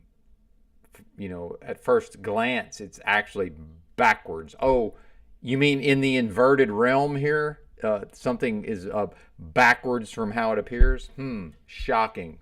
Really, the idea of what I'm suggesting, but bam. I'm pretty sure that God's been preparing me for this. But what is your reason for that? Like, what is your reason to have this done? Because you know how I am, right? You say. Yeah, I watched a really good YouTube video about how the auto industry recognized, because of the regulation, that the auto industry would make way higher profits if people bought pickup trucks and SUVs.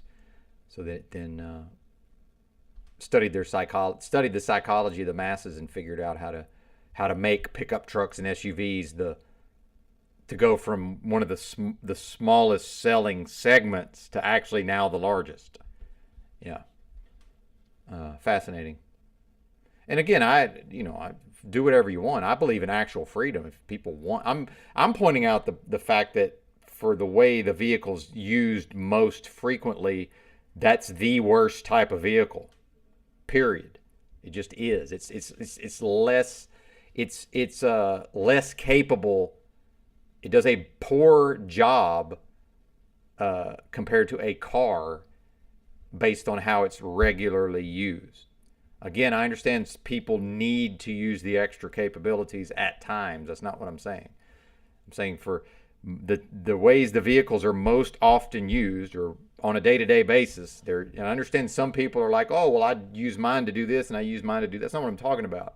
I'm talking about 100 million Americans and how they get in their pickup truck and drive to work, and then maybe they stop off at the store and they come home. And 9 out of every 10 days that they operate that vehicle, that's how they operate it. And then every once in a while, like once a year, these 100 million people, maybe they tow a boat, or maybe they tow a trailer, or maybe they go off-road. Maybe. Meanwhile, you can go off-road in a car if you know what you're doing, but I wouldn't necessarily suggest that. But it is a thing that can be done, but depending on where the person's trying to go. But the psychology says, well, no, I have to have this. Yeah, because the system put it in their brain to have that type of vehicle, because that's how the auto industry makes the most profit.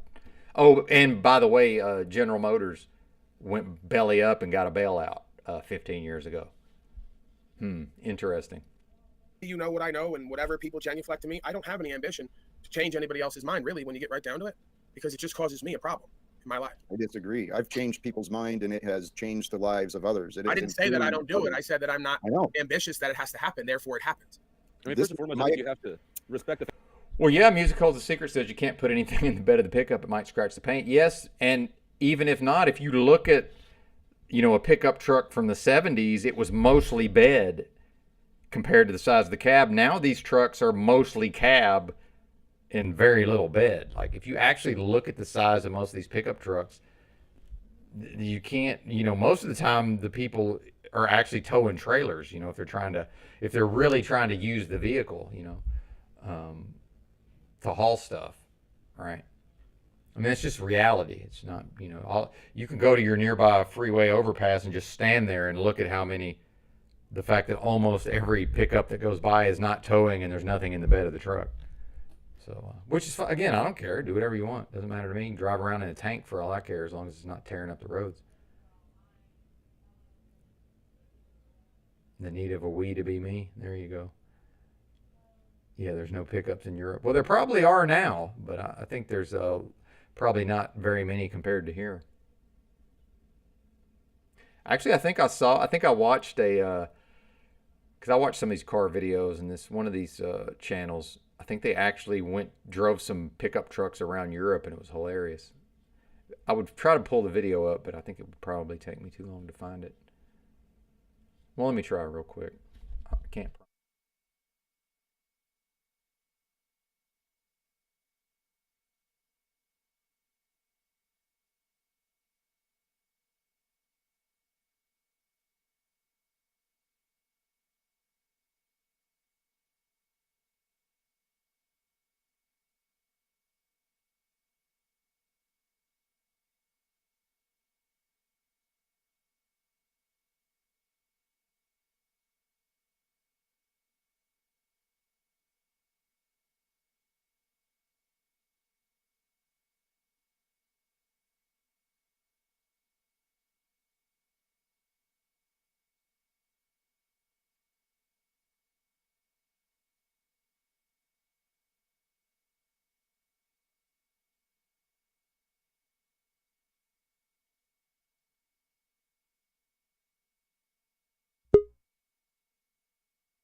DD214 in the house. What's happening? No audio, sir. Is that a me problem? Sorry. You're good. I have a mic off. All right. I didn't know if it was. Yeah. No, just enjoying your conversation about trucks and their usefulness. Yeah. I'm about to show you my our shop truck. Nice. It's our owner's truck. So I'll just keep the camera on me. All right. How are you today, sir? Pretty good, man. So I'm actually under the truck right now. Oh, what? Do you work for Whistling Diesel? What is this? Good Lord. Now that looks like my idea of a good time right there. So it's got a lot of practical use. I mean, Sunday. Dude. Wow. Interesting though, right? Yeah, well, I mean, I'd like to get in it and go tearing around. I wouldn't want to have to pay for it, but yeah. This is one of many of Buddy House, actually. Dude. Fucking huge. So you guys build those you guys build those or what? Not to that level, side by side, stuff like that down here in Florida. Okay. Got rednecks with paychecks, so you'll see a lot of shit like that. Yeah. Mainly we do audio, stereo. Oh, okay, nice. Yep. No, I just saw the interesting conversation this morning. Dude, keep up the good work, man. You're one of the better streams out here.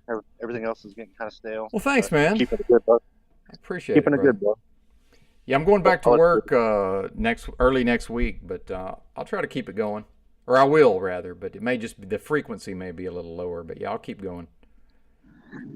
Yeah, I've tried to do my own little live stream, but I'm boring. I don't know how to keep it flowing. You know what I mean? It's a lot of work. Yeah. You gotta be a talker. I don't like talking very much. So. Well, you know what's funny is I don't. You know, I actually keep to myself most of the time. I don't do a lot of talking other than this. No, I enjoy your content, bro. Thanks, So man. I'm gonna get back to work. Yeah, brother. And I'll keep watching. We'll see y'all later. Yeah, man. Thanks for popping in. I appreciate it. Have a good day. You too, bud.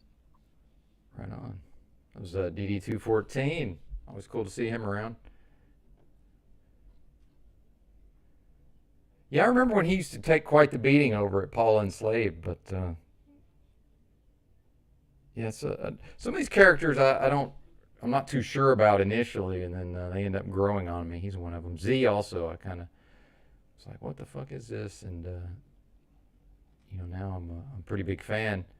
Although he's made himself scarce in these streets, right? Old Z. Well, I can't find this video, of course. Way too many subscriptions, by the way. What is all this? Crazy.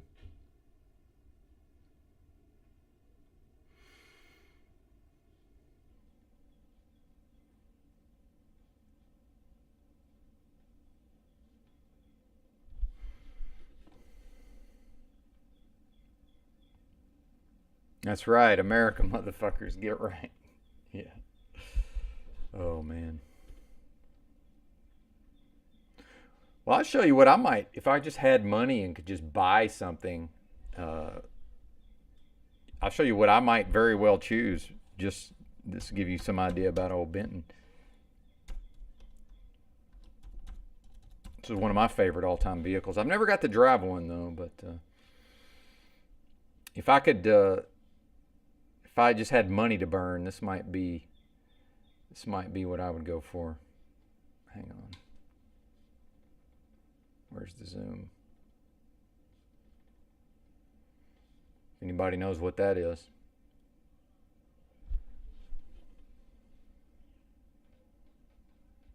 Every once in a while I go on bringatrailer.com and just sort of fantasize, right?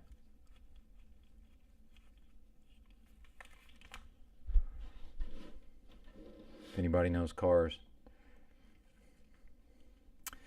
That is a GMC Cyclone, which is an all-wheel drive turbo, which was in fact like faster than, it was literally accelerated quicker than like a fucking Lamborghini or a Ferrari or whatever. I think it came out in like 91 or something like that. But yeah, based on the S10 or the Sonoma platform, certainly. Yeah. Yeah, buddy. V6, turbo V6, all-wheel drive. That's right. Yeah, that would, if that was just like a power, you know, if I won the Powerball, that would be one of the first vehicles I would buy. Would be a black Cyclone, as low as miles as possible. Yeah, it'd be one of the first. I also like the original NSX. I'm a big fan of those also. Never drove one. What's up, Rob? Good to see you. Yep, there you go. Yep, the Cyclone and the Typhoon. I would take a Typhoon if I was rich enough to just go buy a Cyclone. In fact, there was a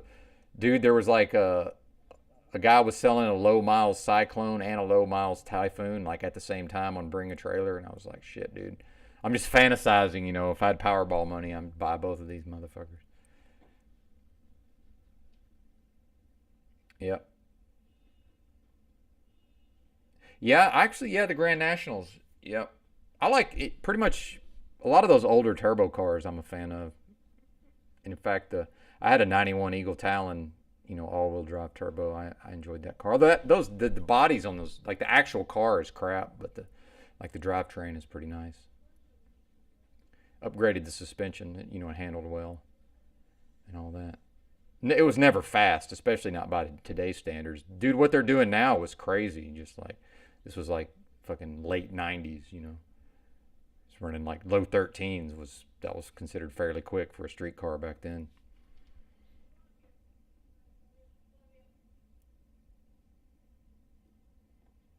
So yeah, I'm not averse to pickup trucks, but I mean, is that even really a pickup truck? I mean, if you think about it. But yeah, I mean, it looks like one. But yeah, there certainly wouldn't be putting anything in the bed of that. Oh, was it? Was it EBTM? Maybe I'll go check. Maybe we'll fast forward to the last hour then. I like the CRXs also, yeah. Although most of those are trash by now. It's hard to find one that's not a basket case. Yeah, I like a lot of those cars. What's up, Capricorny? Good to see you. Freckle on a redhead. Yeah, I never was a big fan of those, just throwing a gigantic engine into something. Yeah, although 350 small block. Yeah. But yeah, I guess that would fuck up the dynamics of the handling, wouldn't it? But that was a vehicle, you know, when I was when my friends were starting to get old enough, you know, my older friends were getting old enough to be able to drive, and their parents were getting them. There's a lot of S10s about, so you know, I've always had a bit of a soft spot for the S10, I have to say. Yeah, maybe they're going to let us break past 500. I noticed that we're up to 510. Oh, okay. Shredding on the guitar. There you go. Yeah, I had a CB for a time myself.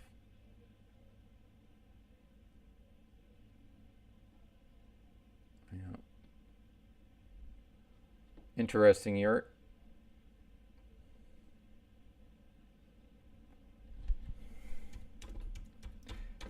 Yeah, maybe we'll see if we can check out the last hour of Paul here shortly. Now I'm curious as to what's on Bring a Trailer. If anybody's never gone on that site, if you like cars, just go under auctions and do live now. There's stuff on there I've never even heard of. Sometimes I'm like, what is this? Share the screen here.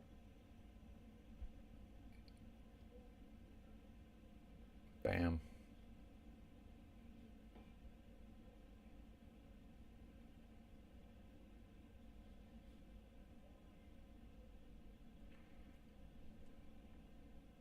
Oh, I see already.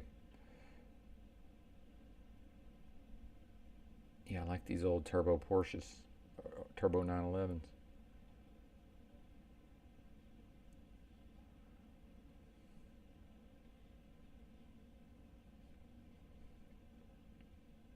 Widowmaker.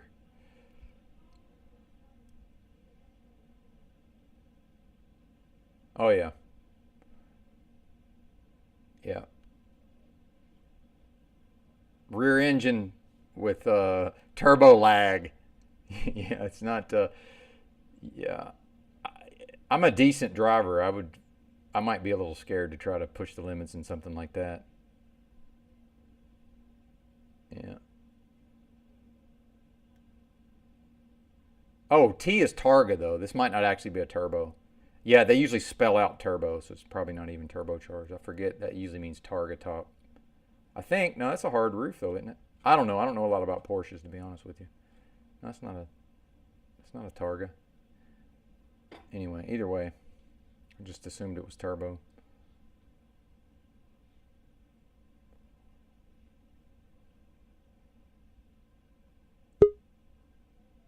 Steve's back. Going to talk about cars. I knew. Yeah, I'll get you back on here talking about cars. What's up, brother? Yeah, I want to show you. Wait a minute. Our shop, our other shop. Bam. Let's do it. So this is nice. All right. She's a little dirty, but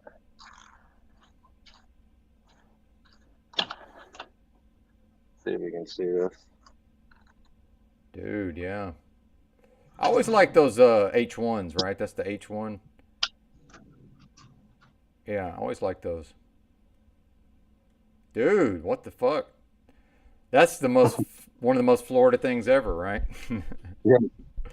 Well, it's only about 250 grand. TVs everywhere. Wow. Super huge stereo system. And then here's another Florida thing for you.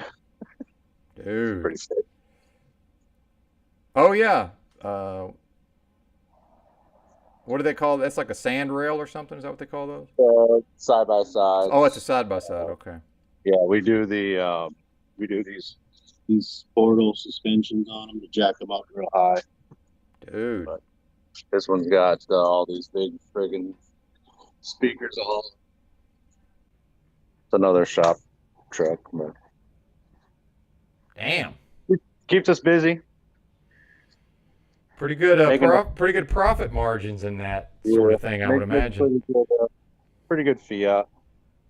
Right on, man. You must be skilled with your hands, I'm assuming. Is he talking? He's muted. Yeah, we've got a lot of guys doing this for many years. Nice. Fiberglass work, welding, all kinds of this stuff. Everything 12 volt, anything audio. Yeah, it's good, big business in Florida. Yeah, there's plenty of the population is so high now, and then there's plenty of people with money too. So good market, I'm sure. You know, through the pandemic, a lot of businesses had to close, but being in a audio shop, you know, we do 12 volt work, alarms, stuff like that. So we didn't have to deal with them trying to shut us down. So we actually, you know, that when people being stuck at home, they couldn't spend their money, they couldn't go on vacation, they couldn't go anywhere. There was a lot of money to be made during 2020, that's for sure. Right 2021.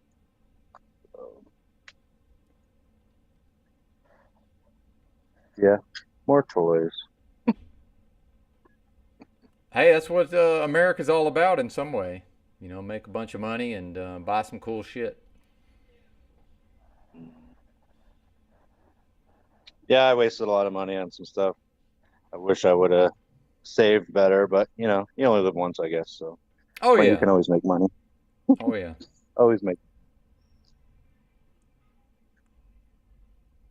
Indeed. All right, man. I'll let you get back at it. All right, brother. I'm just shooting the shit, but yeah, feel free to pop on any old time.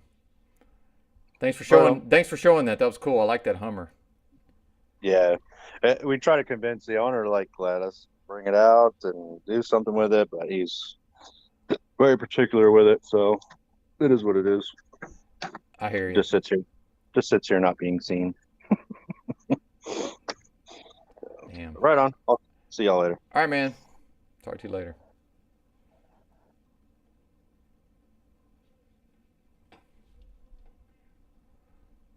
Yeah, there you go, RT. No, I'm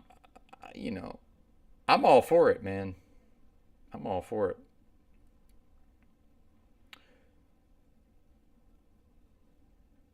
If the person's into it, you know, I'm kind of into it too. Like if I had the money, I wouldn't personally buy a Hummer, but I've always thought they were pretty cool. It's obviously a very impractical vehicle, of course. It's not like I would be daily driving a fucking H1 Hummer. Oh, it's right-hand drive.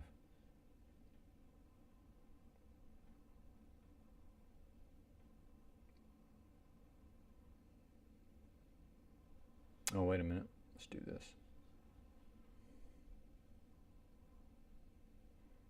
See, I didn't even know they made this. What's this, an electric?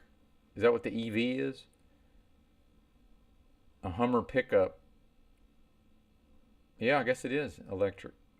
I'm damned. I had never heard of this thing. Shout out to the chat, by the way.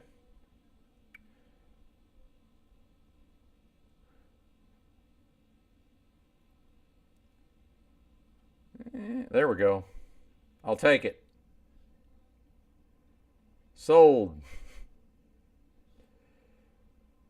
One owner, 04 NSX. Yeah, I'll take it.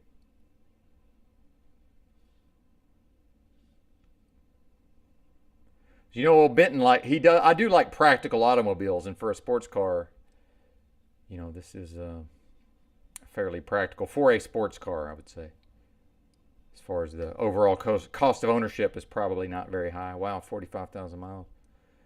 Dude, this thing's going to go, yeah, this is going to go. Oh, it ends in 4 hours, huh? It's at 98,000. Love it. What do y'all think?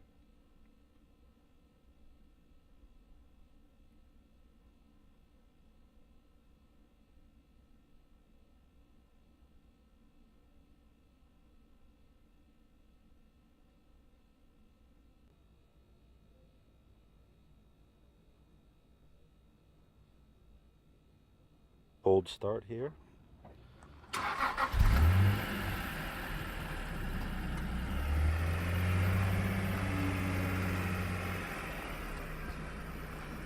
Nice view there.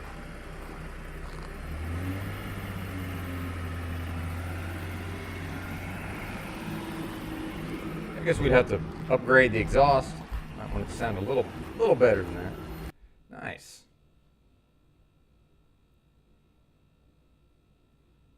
Oh shit. Oh, I fucked up. I recently closed. What in the hell happened? Oh, here we go. Must have clicked the wrong button.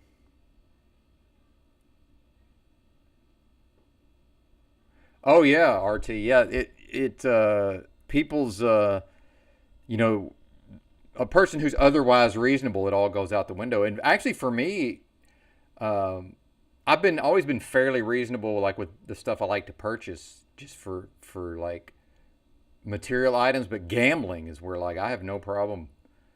You know, if I just had 10 grand laying around that I didn't need, I would have no problem just going and gambling with it, playing poker or whatever. Yeah, we're all, it's funny how that is, right?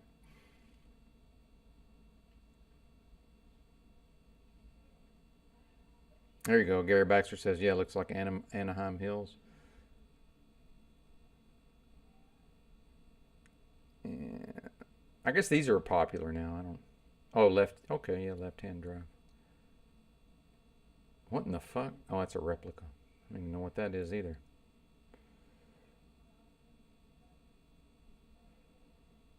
LS3 powered 68 Camaro. So I'm not a huge fan of these muscle cars, but you know the what do they call those, resto mods, or what? There's some kind of word for this, where they give them like the updated you know, suspension and everything, updated, you know, drivetrain and all that, you know, modern brakes.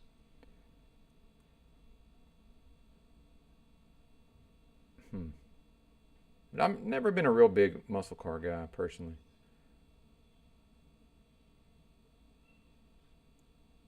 Oh, wait a minute. My bad. I thought I was sharing that. Forgot to share the tab. Oh, well.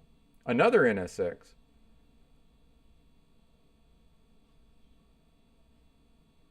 This is a 91. Yeah. There you go, Land of the Blinded. Yeah, exactly. It is a lot of money, I agree.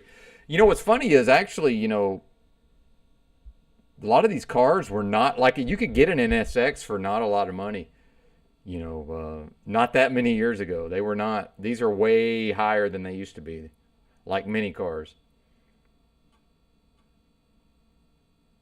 Yeah, it's 100,000 with 5 hours to go. Yeah.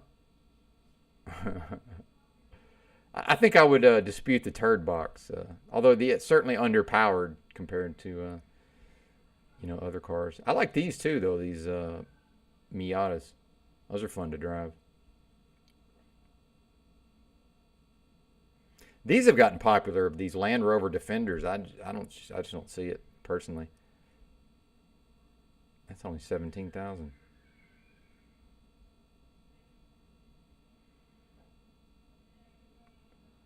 '91 Corvette ZR1.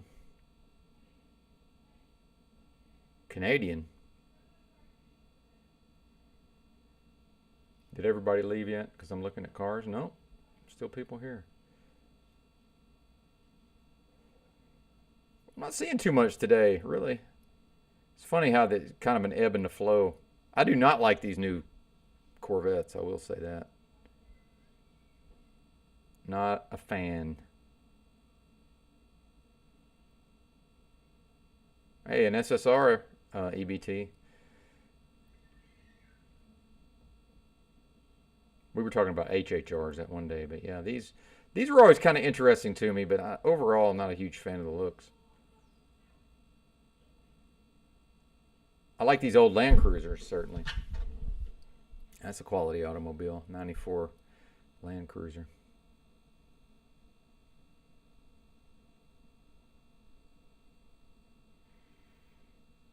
Cadillac DeVille. Dodge Ram with a 10-cylinder. So that's effectively a pickup truck with a Viper engine. Hey, here we go. Another Porsche 911. 79 Ferrari 308 GTB. I do like Mercedes wagons, I have to say. I do like the Mercedes wagons. Yeah, I want some money, exactly. Yeah. Yeah, I have a soft spot for the V8 twin turbo all-wheel drive Mercedes wagons. Yeah, twin turbocharged 5.5 liter V8. Yeah. Yeah, cars have just gotten fucking crazy, man.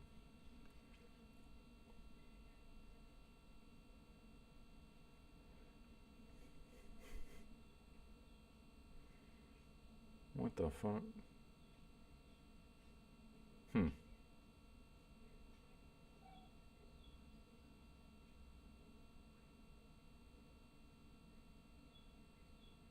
Another NSX. I guess they made a bazillion of these things because there's always a bunch of, it seems like.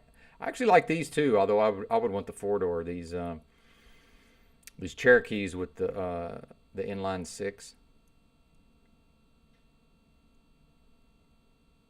They're kind of shitty, but awesome at the same time. And for the time period, actually, especially the ones that weren't four-wheel drive, hauled ass. But why would you buy one that's not four-wheel drive? But yeah, for the time, pretty fucking fast vehicle compared to just whatever else people were driving.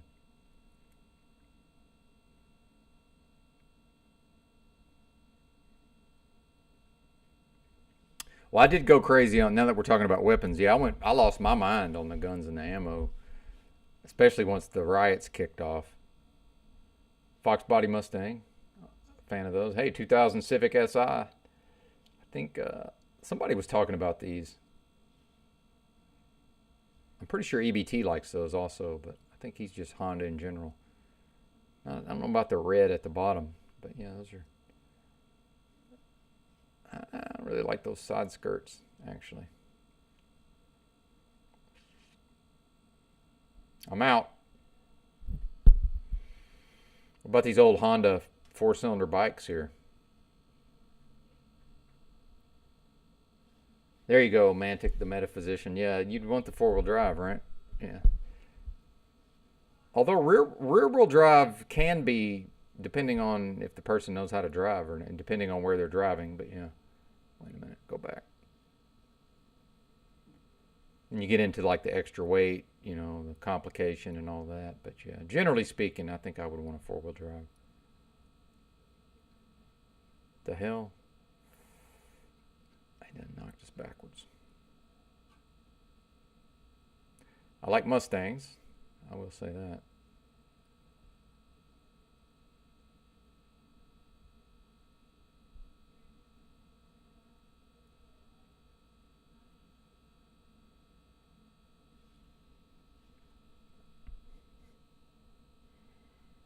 Oh, 911. Yeah, I see what you did there, Land of the Blinded. Yeah, Porsche 911. Not a car person, Land of the Blinded, perhaps, which that's okay. I'm really not anymore, but I was at one time. Fired up, man.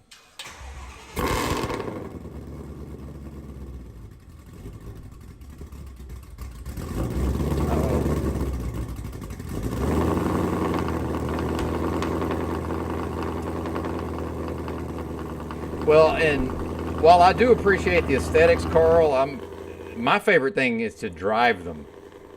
I like to drive the cars. And the sound. Sound's a big deal. But yeah, the looks are certainly important. That's why.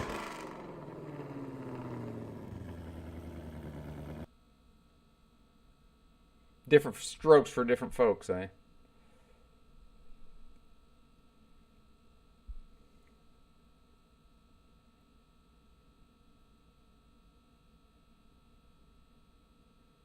Dude, look at this thing.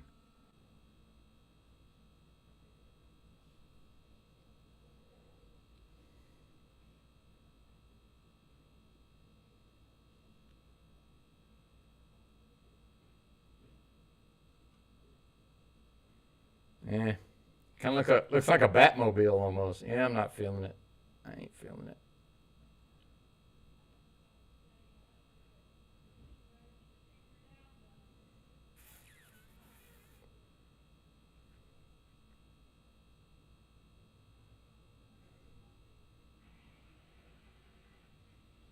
Twin turbo Nissan 300ZX.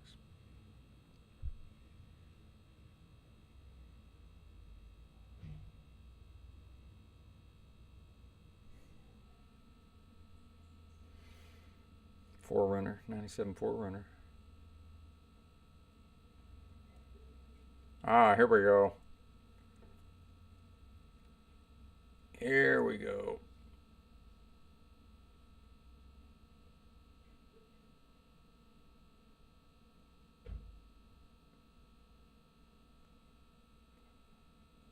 See, what do you think about that, EBT?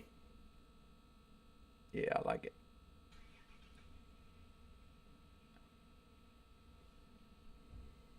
Go-karting. Yeah, CRX.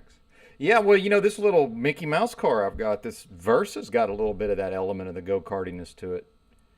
It's definitely not a great handler, and it's, you know, it's not like it's got any kind of sports suspension, but it's a little bit of that. Somewhat fun to drive, I would say, for what it is. I mean, not as fun to drive as a CRX, presumably. Never driven one of those either. Yeah, I'll take it. This is, yeah, dude. Compared to what these other cars cost, yeah, this is, I could deal with that. Yep.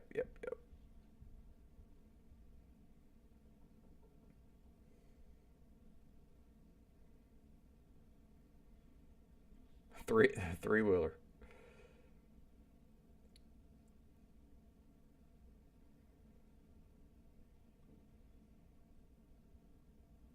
I've always liked these Porsche 944s also. Hey, that's cool. Nice. RT used to go autocrossing and road rallies. This is bringatrailer.com, Land of the Blinded. If you'd like to just look at cars, there's a lot of interesting stuff on there. You just go to the main site and go under auctions and live now.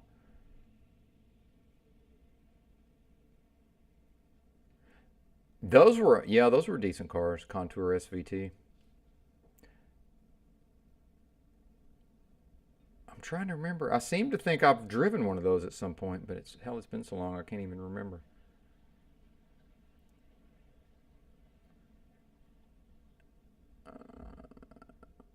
I do like the LFAs, I have to say. Although hilariously, they couldn't even give these things away when they were new.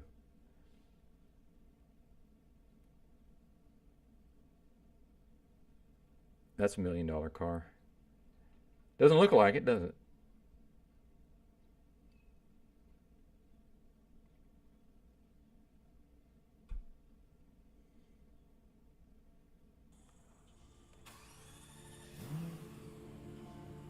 What's with the music? We don't want to hear your fucking music, you bozo. What are you doing? Ridiculous. What's wrong with these people?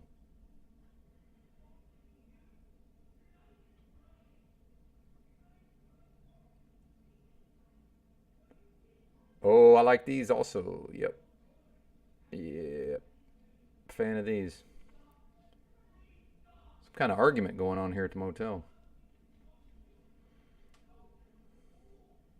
Although I do like them better when they don't have all like this black edition. I don't know about all this extra shit on it. But yeah.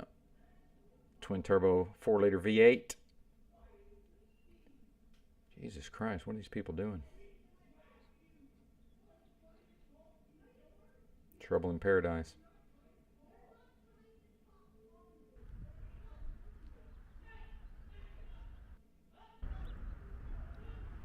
Y'all hear that argument?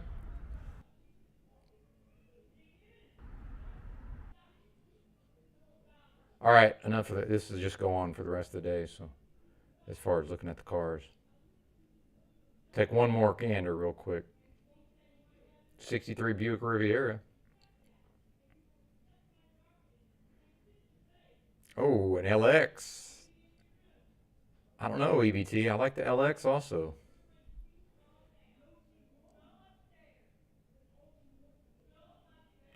I actually think I might actually like that better. I don't know, man. It's a tough one. It's a good looking car. I probably still prefer the Cobra, but yeah, I like this too.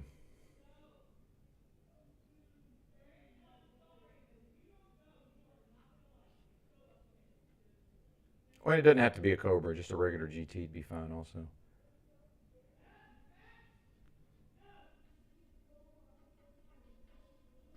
It's a trap. There you go, Carl. That's right.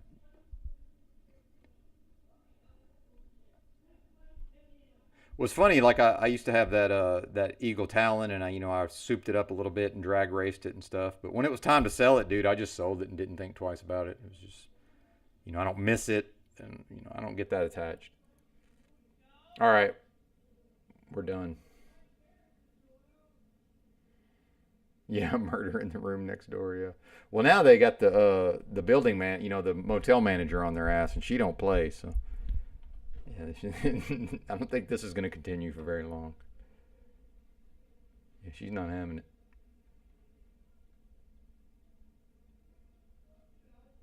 Well, still, I hear something going on.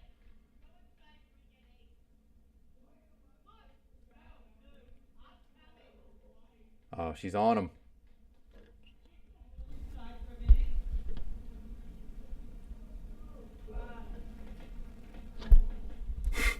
She's louder than all of them put together. You said a half and half for 100.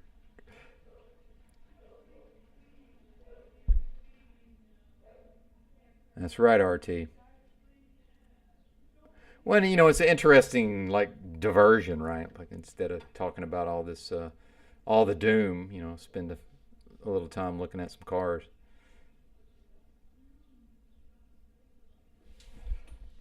Oh, man, I don't know how much more I have. If anybody wants to panel. That's right, enjoy it while you're here.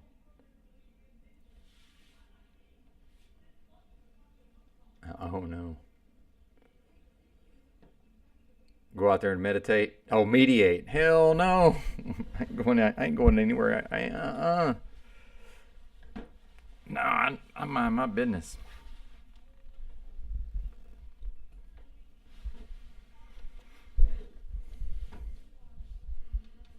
As long as they leave me alone.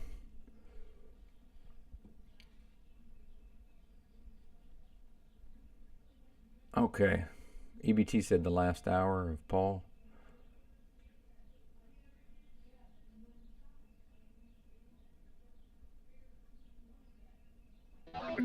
Count out the gun. All right, can you just one time?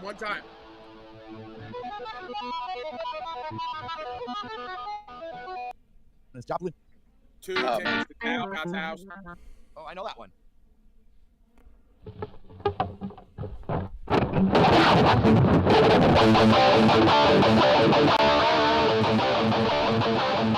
Well, that's just part of paying $26 a day. That's just kind of comes with it. Occasionally there's a loud argument.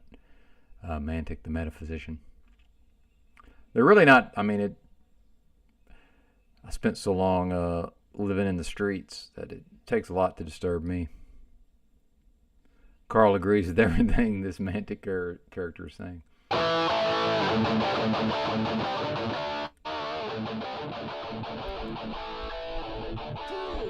minutes to tell God's to kill the unborn in its womb. Yeah, it's a little sinister. Yeah, it's a little sinister. A little bit. We're in America, not Canada, remember? Most of us. Yeah, but that's UK music, man. The only interesting part of this argument is, will the police have to be You called? don't know Iron Maiden? I knew. I know. I know some. I got a T-shirt. I should know.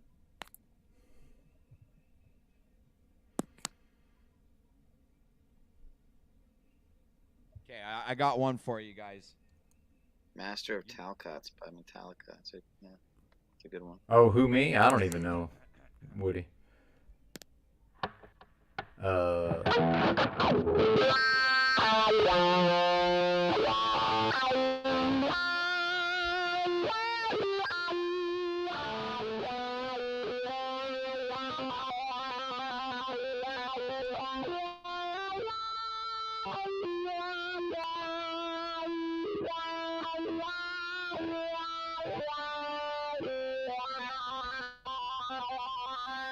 Uh-oh, yeah, now Carl's giving me the business. Well, that happens every once in a while. It's the spirit of my mama.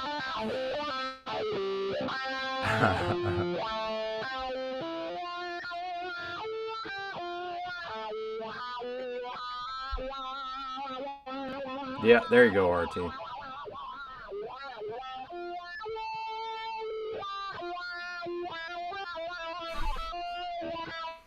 Yeah, hands over your hearts, hats off.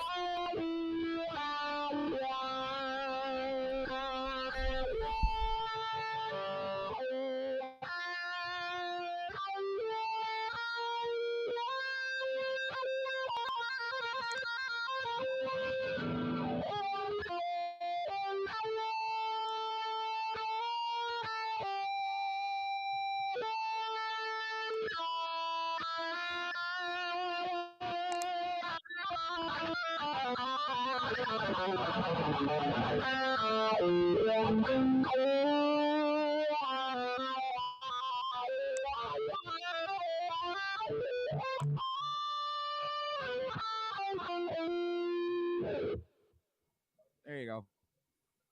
My little Some people call me Jack Talcott.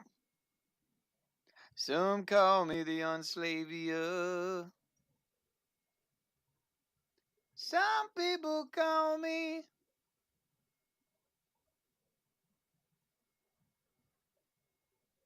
Skid Mark. Skid Mark. 'Cause I squirt and I skid mark too. People keep talking about me, baby. Say I'm doing you wrong. Don't you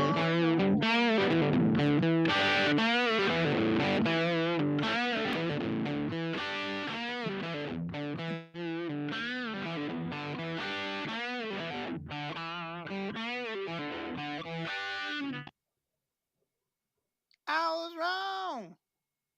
Except I was right. I never do anything wrong because I'm Jack. Indeed, Gary, indeed. Oh, yeah, he can play. I think this is OTW, right? You might say I got a narcissistic personality.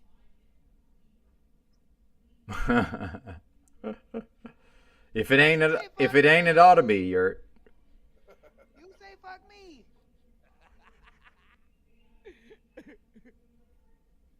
I say I'm sorry, brother. Oh, is that not OTW? That was playing guitar? No, it is. Yeah, it's OTW. Damn, they're still yelling out there. Cops will be here, I reckon.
Idiots.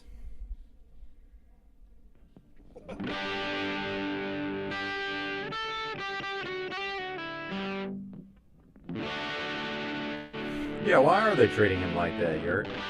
What did he ever do to deserve such treatment?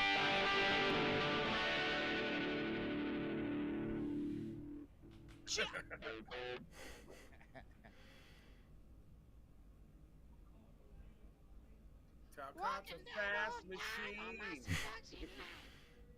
Right place. I can only hope when I go back and listen to some of this that it's not completely unqueued up. You'll probably stop and listen. I probably will. I'll probably feel bad for everybody who. Damn, is this bear is still on there? But it's all good. They're probably drunk. This is like hours later. Kevin K was cursing you out the whole time because he's always angry and miserable. Yeah, I noticed that, man. The hell, Kevin? Now he's gone. Get the squirt out of here. Fuck you, Skid Mark.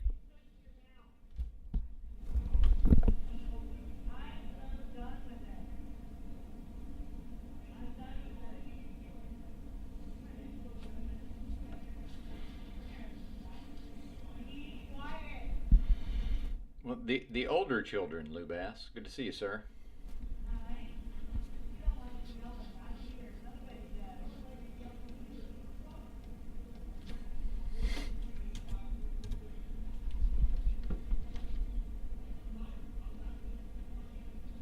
Let's get a panel going so I can chill out.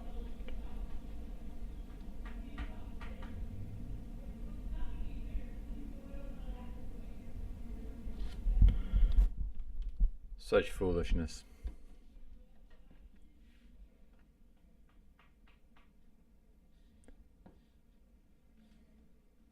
Fuck you, Billy.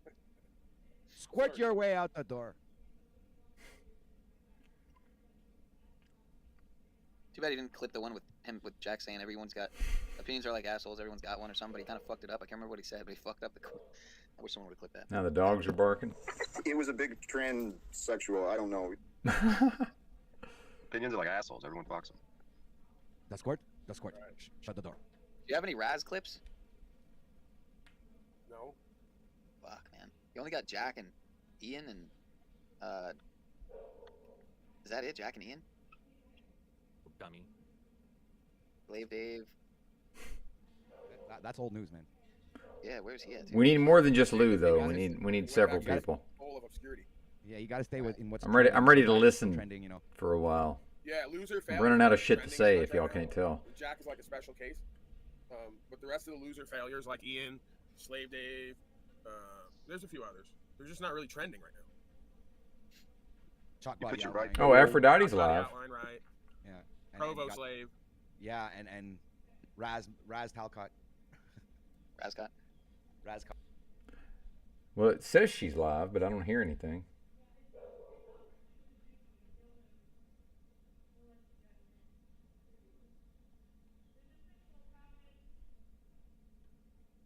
One viewer started 64 seconds ago.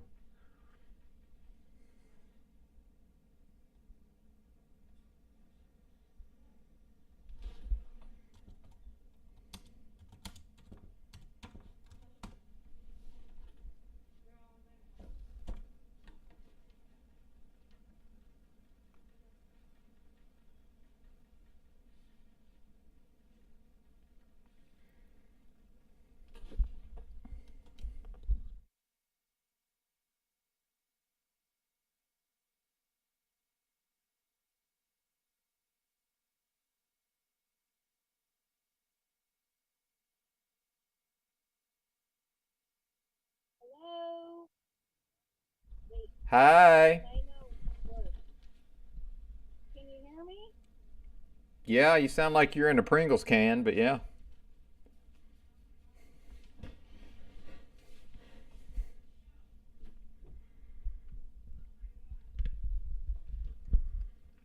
No audio. That's right. Yeah, summon, send up the Tommy signal, somebody.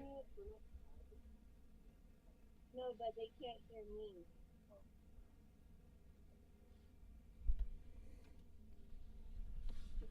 I think they can't have the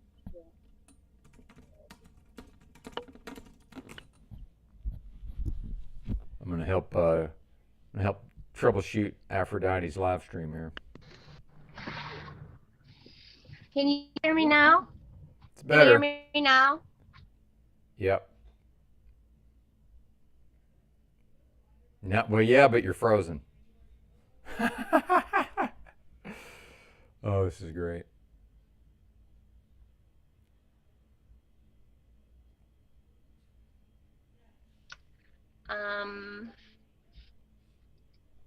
Let me go in and out.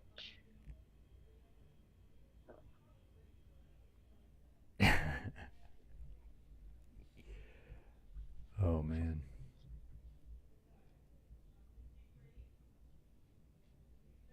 Sorry, guys. All right, here we go. Yes, we summoned Lou. What's up, brother? How's it going? It's a rainy day here, so I'm stuck inside for a little bit. It's supposed to slow down this afternoon. Aha. What are we watching here? The Indigenous peoples? First Nations, I believe you folks call them. Yeah, these are the First Nations. These are real First Nations. Yes, indeed. Yeah, these are the Hadza. Oh, yeah, we've talked about the Hadza, that's right. Yeah, they got a nice big pig in this particular segment.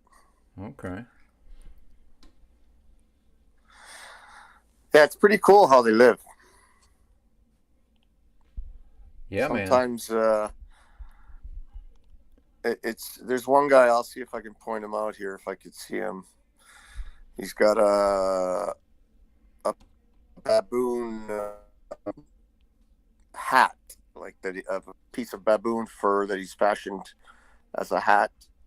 Nice. And if you notice, they all wear a piece of skin on their back. They have a tradition that when they hunt, they have to wear some animal's skin on their back in order for the animals not to see them. Right now, obviously they could see them, but it's a tradition. They know.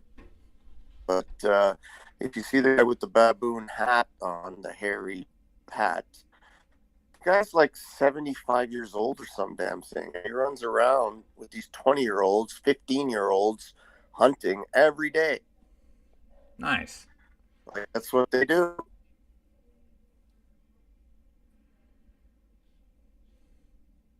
What happened to Lou? All right, you're back. Now you're muted.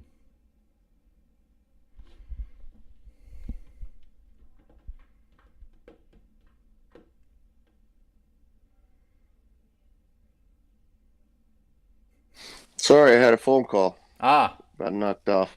That happens. More phone calls. Lou's a popular man.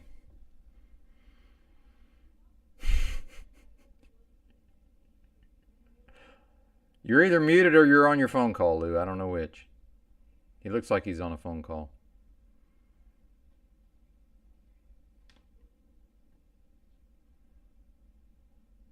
Oh, yeah, that's true. I think we're getting along again. I'm not really sure.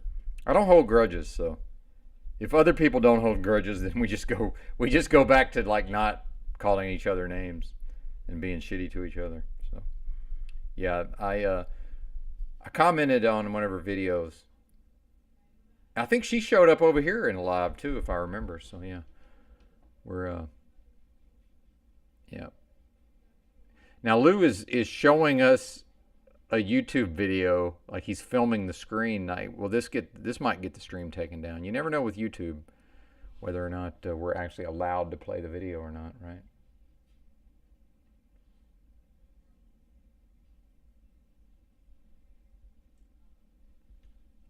Ah.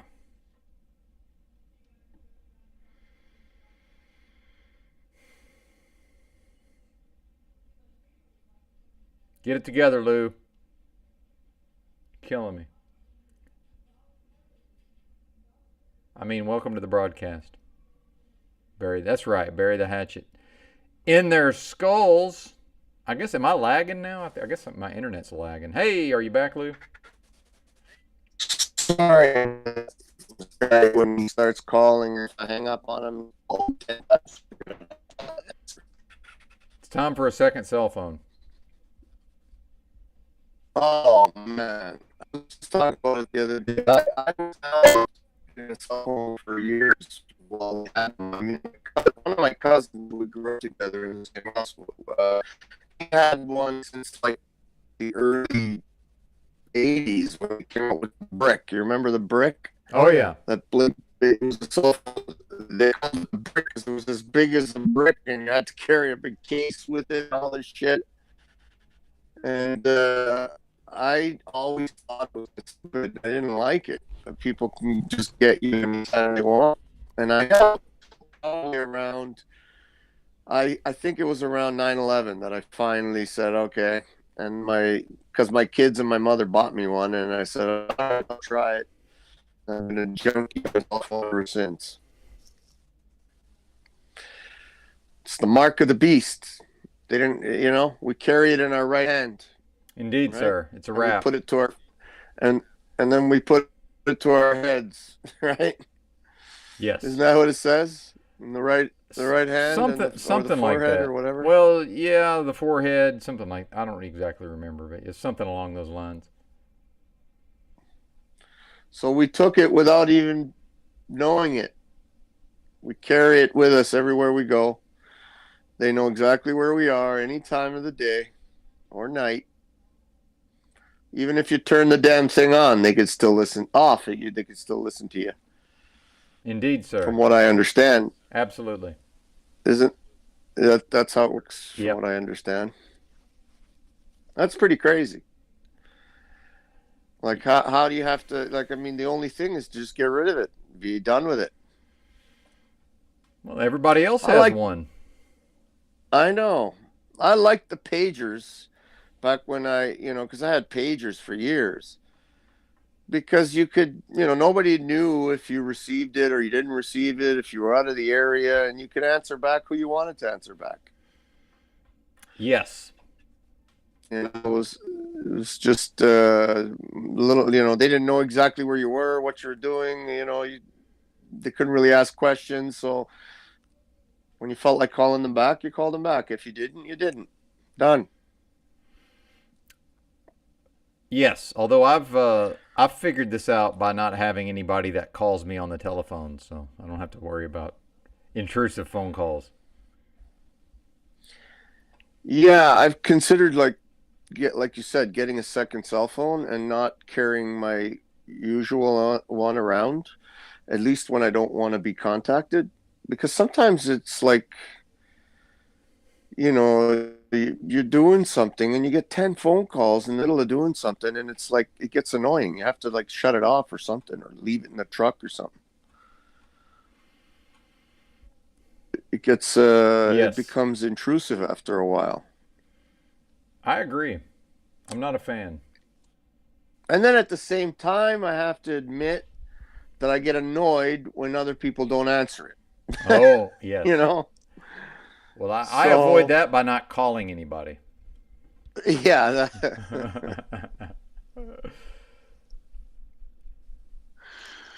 My son's the worst offender of that. He never answers his damn phone. Mm-hmm. Everybody complains about it because he never answers for some reason.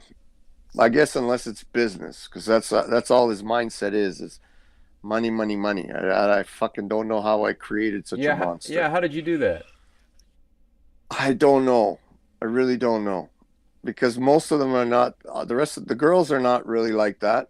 But my son is very much like that. Well, I don't know. He's good, but he does have a little bit of too much of a, in my opinion, I guess, it's just my opinion, a little bit too much of a, I would dare to say obsession. Maybe it's not an obsession, but sometimes I see it that way, with money. And he makes a lot of it. He's always wheeling and dealing. He's got a modular home that he just bought, and it's sitting on my land over here. I'm just waiting for the city to get out my ass, but he bought it from some company that went out of business, and actually bought it from the people that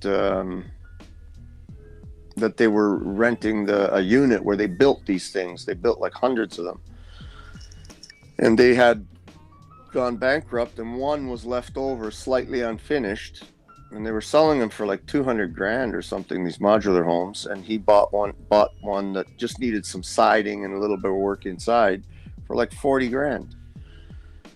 And he dragged it over here, and it's sitting on my land, and he's just got it up for sale. He's going to finish it up and sell it. So he's always doing stuff like that, buying, selling shit. He's got his real estate license, so he's doing a little real estate now. And I assume he's going to be a very wealthy man.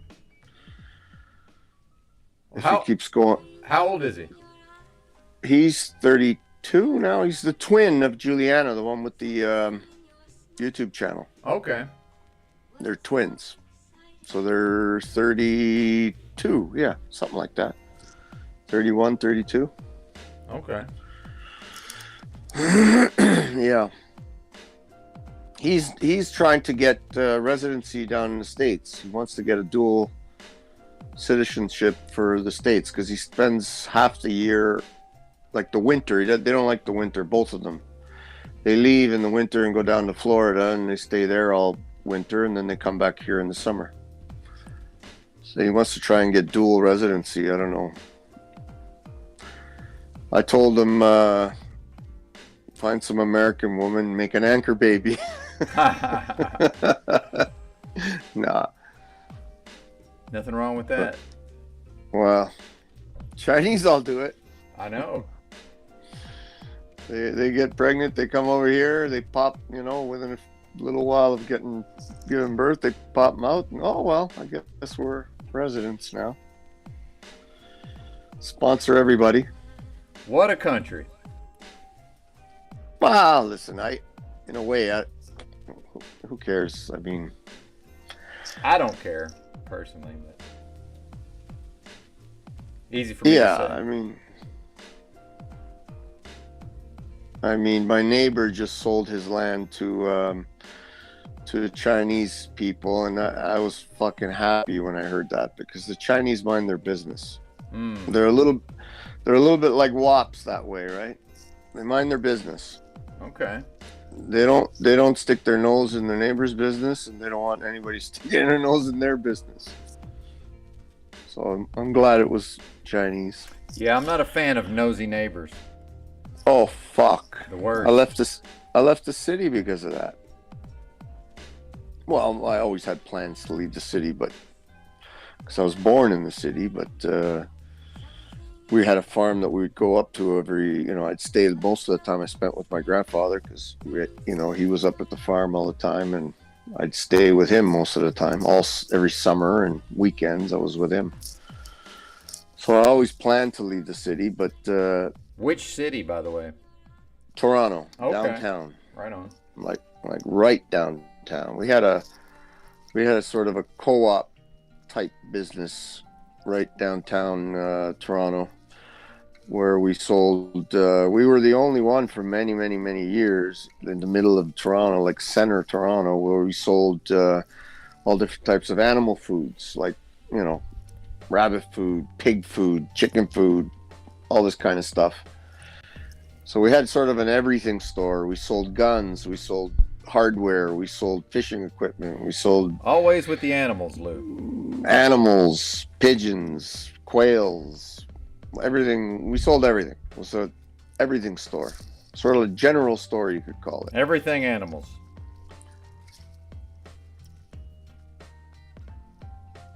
Yeah. And it was right downtown Toronto. Nice. Well, how long since you fled the city? Oh, I've been gone for going on 4 years now, 36 years, 37 years. As soon as I got back from, because I was an addict for a bunch of years when I was young, because our store was right downtown, and we're surrounded by addicts, junkies. It was junkie central. Everybody was on drugs. All of my friends, neighbors, cousins, everybody was on drugs. Damn. But I was one of them that stayed on it. And then when my first daughter was born, I went to treatment. And when I got back, I right away started looking for a farm because I didn't want to raise them in the city. And so as old as she is, she's 36 now, I believe. I guess going on 37. So it's been a long time. Yeah, I've been out in the farm, living out in the farm. But I've always been out, like I said, with my granddad, always on the farm.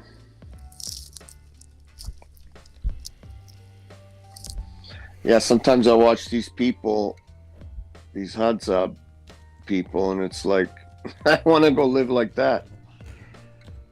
Yeah, there's a certain appeal to that, I suppose. Well, it is our true nature, right? It's where we came from. Primitive. All of us. Yeah, I mean, they choose to stay primitive, eh? They choose that way. They just recently adopted hunting with dogs, but even that they're not into like there's guns. Obviously, they could buy guns if they wanted, but they choose to use bow and arrow and stay primitive. It's just the way they choose to live. And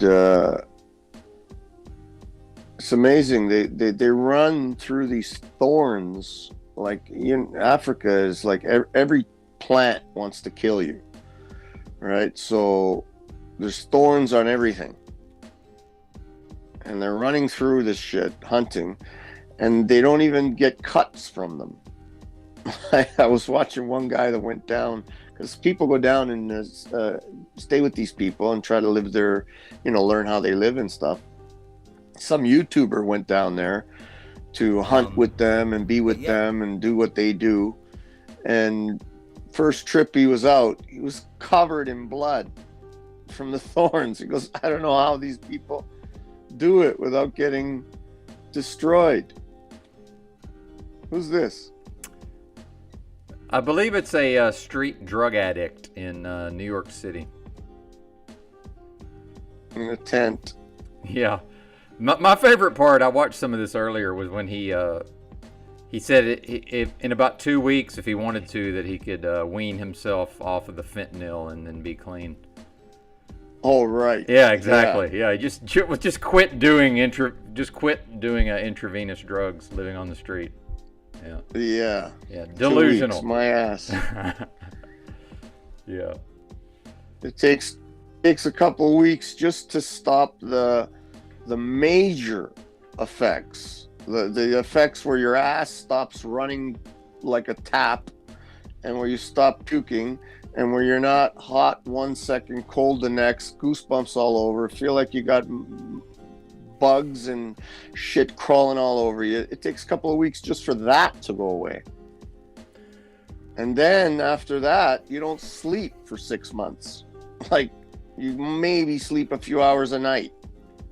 You're constantly tired. You could barely walk for the first several months. Just lethargy is crippling lethargy for months and months and months. Damn. And from what I understand, and that's from natural heroin. Yeah.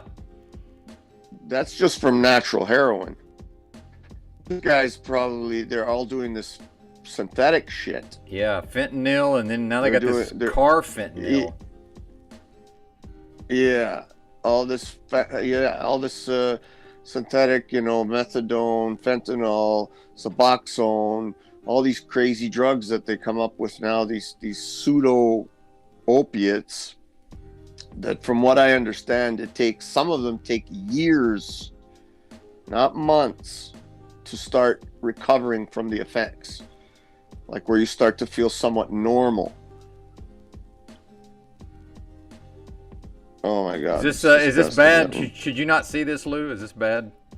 Oh no, it disgusts me now. Okay, good. It disgusts me. I wouldn't now.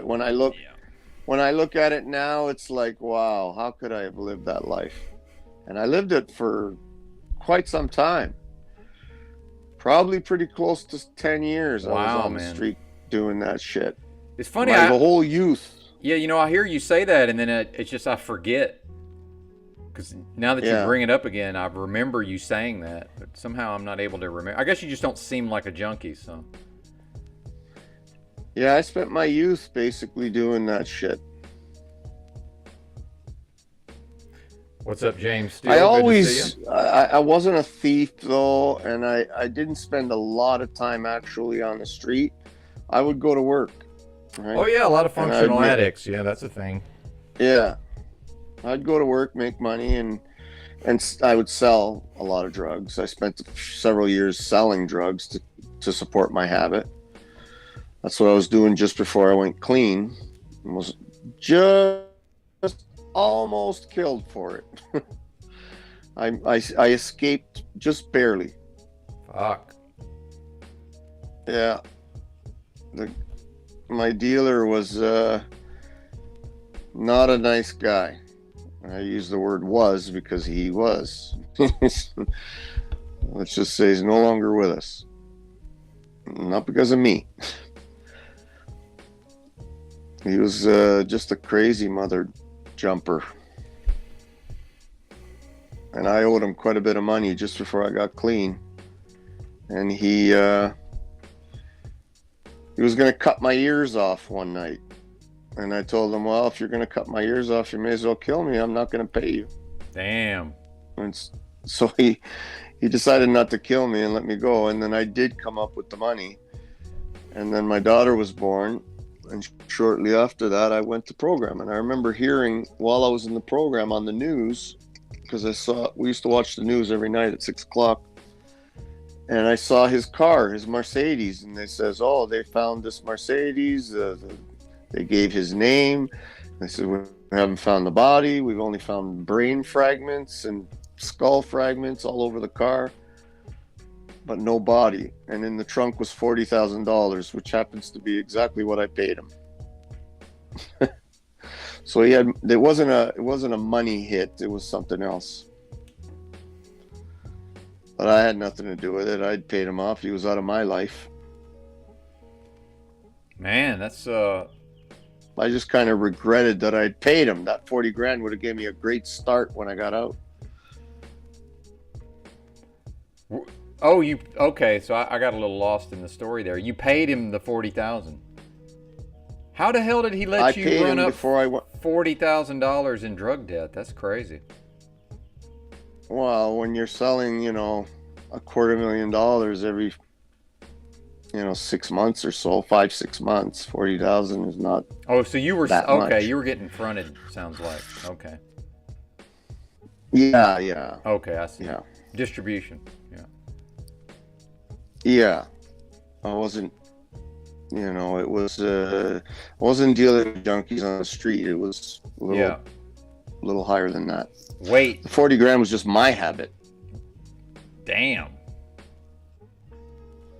Over X amount of time, I don't know. It just accumulated after a while.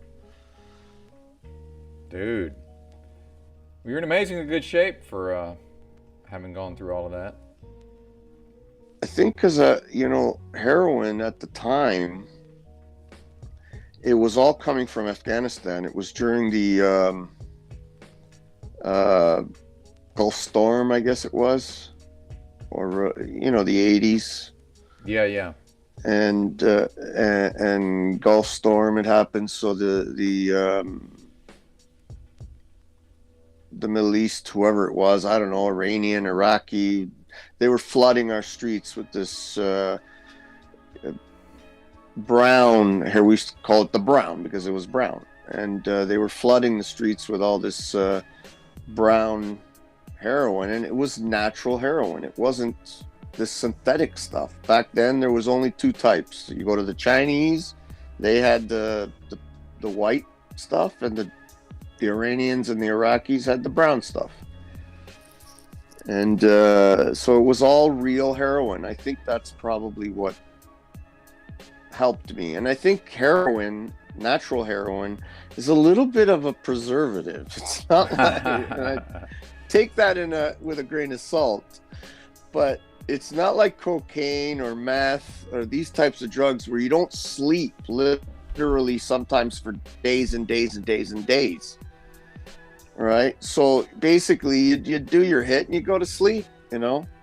That was basically it. So it sort of preserved you in some ways. I mean, look at the Rolling Stones. They've been junkies for what? They're what are they, 80 years old now? Oh, yeah. Probably still using. They probably get the best heroin. I would imagine, yeah. You know? Yeah, it's kind of crazy to think about, yeah. Yeah, they get the best heroin in the world, and they use it. From what I understand, they've said that they don't intravenous it. They subcutaneous inject. So that helps, right? When you intravenous the drugs, it's worse for you. I did intravenous, but apparently if you put it under the skin, it's much less damaging to the body, from what I understand. But this stuff here, oh my God, this is just literally fake drugs. It's all some sort of concoction, chemical concoction, to mimic the effects of drugs, and it's so much worse. I believe, anyway. I can't prove that, but based on what you see nowadays with the junkies, you didn't see that back then, eh? Like, you'd see somebody nod off once in a while, but you know, they weren't like standing in the street like a statue with their head touching the ground and their ass up in the air. Yes. You didn't see that. That's true.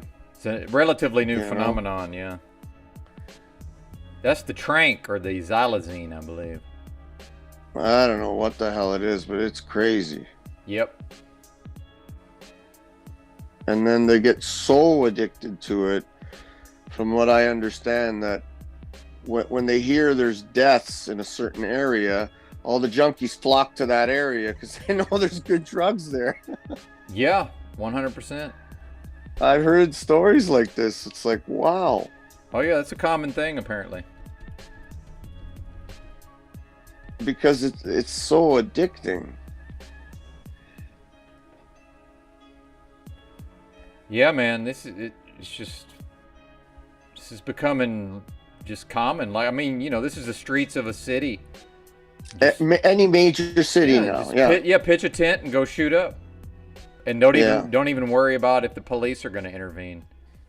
But they don't generally, right? Yeah. Well, not in a lot of these cities. This is one thing about the South. You won't see this in the South yet. I'm sure it's coming.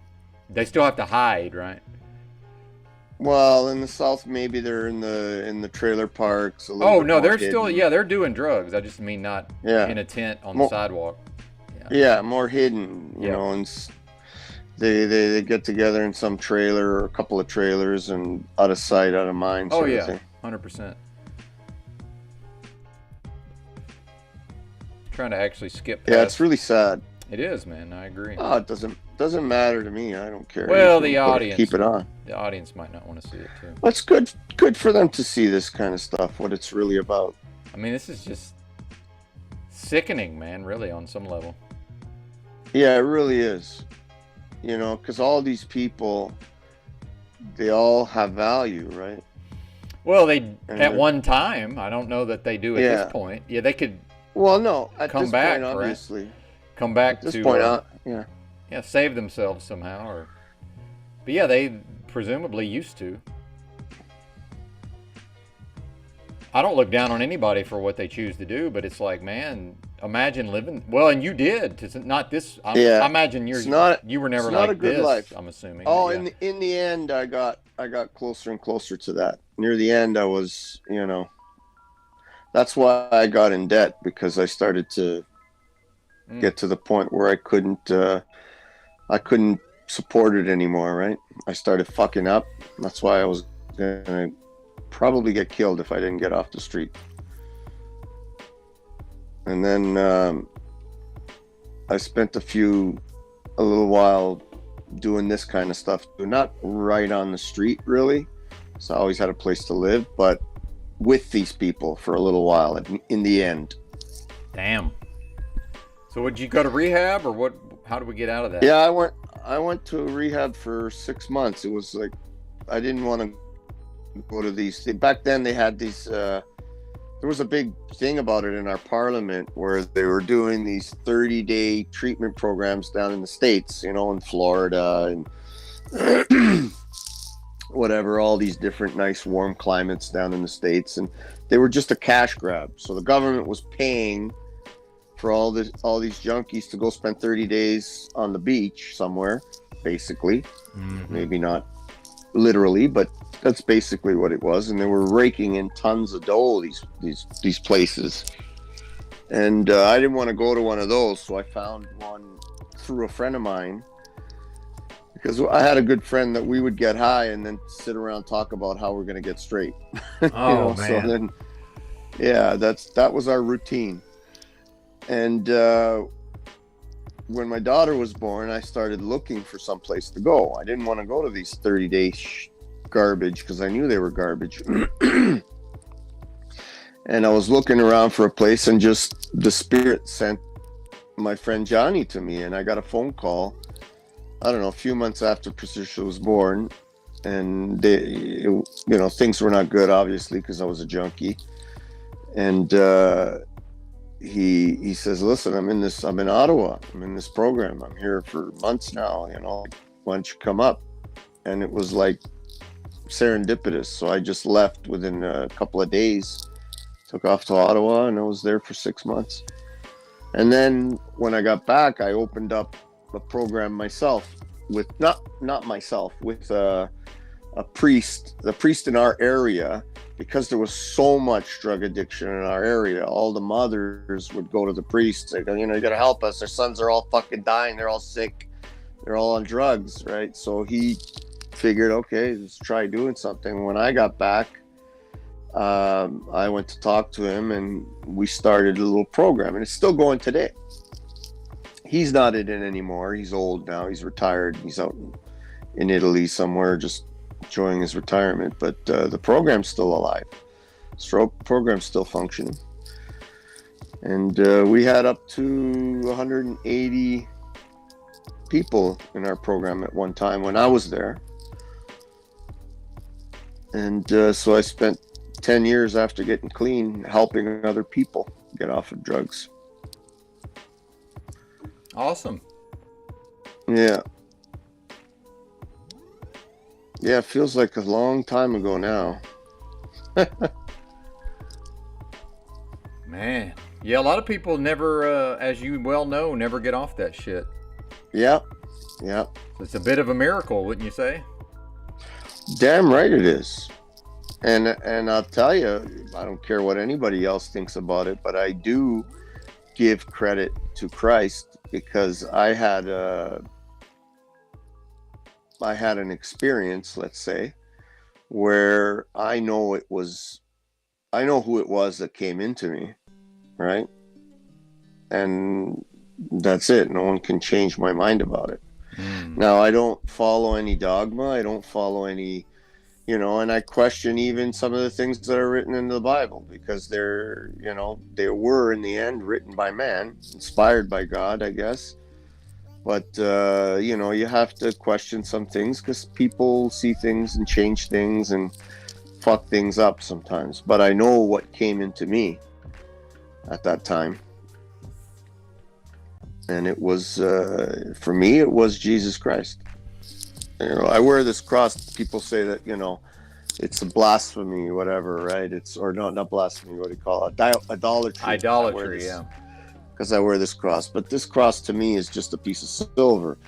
But it has a little bit more meaning, because my father gave it to me when I was 10 or 11 years old. And it's been on my neck for, almost 50 years, except for a few years that my mother had lost it. And this was I don't know, what's the word? When I had my experience, my awakening, where I believed that Jesus came into my soul, I wasn't even asking for him to come. I always had sort of a belief in Jesus and in Christ, but I wasn't really asking at the moment. I was just in a bit of a crisis moment where I was supposed to be in the program. I was in the program and I was supposed to be at a different place that night. And instead I went to an outing where they take you out of the house and you go somewhere else, which was more fun to do, right? Get out of the house, go, outside meetings. And I chose to go there, and because I'd forgotten that I was supposed to be in an in-house meeting. And this native girl, when I realized we were having a break, having a smoke, and I said, oh shit, I freaked out. I was supposed to be with Joyce in the in-house meeting. And she told me if I miss another meeting, that's it. I was not in her group no more. And I was really wanted to stay in, and I was so upset by it. And she just went like this. She said, relax, right? And she just tapped my cross. Like she just did one of these, like, relax. And she just flicked my cross like that. And in that moment, that's the moment I believe that I changed my life, because he consumed me. Basically, it's like, I can't tell you that there was a cell that wasn't consumed by Christ. And from my feet through the, from the bottom, from the top, it just sort of, it was like being consumed by him. And I felt a peace I never felt ever that strong again. It's still there. Obviously, it's maybe not as strong as it was in that moment. But in that moment, I didn't care for drugs anymore. I never thought about them, never dreamt about them anymore, never needed them anymore. So, I don't know. Whatever that means to anybody else, it can mean, but I know what it meant to me. You know? Yeah, man. Thanks for sharing. And, I mean, even like in the these AA meetings and stuff, they talk about having had a spiritual awakening. I think it's I don't know all the steps. There's like 12 steps in the AA model. And the 12th step is supposed to be, having had a spiritual awakening, you give it, you have to give that awakening, or that, not the, you have to give it in order to keep it, is what they used to say, right? In order to keep it, you got to give it away. So it worked out perfectly for me, because right after I had this experience, I went to work with other people for 10 years. So it really, made it part of me, and giving it away, I got to keep it stronger and stronger every day. You were never into that kind of stuff, eh, Benton? No, I almost drank myself to death about a year ago now, but never any hard drugs, other than alcohol. Yeah, but I never really never really had a drinking problem until the last few years, though. Yeah. And then you just quit just decided. Well, I almost died, and then that's right. If I'd kept drinking, I definitely would have died. Yeah. That was the awakening. Well, I was actually trying to. I thought I found a loophole. I was just going to drink myself to death, but then the strong will to live kicked in, so I'm still here.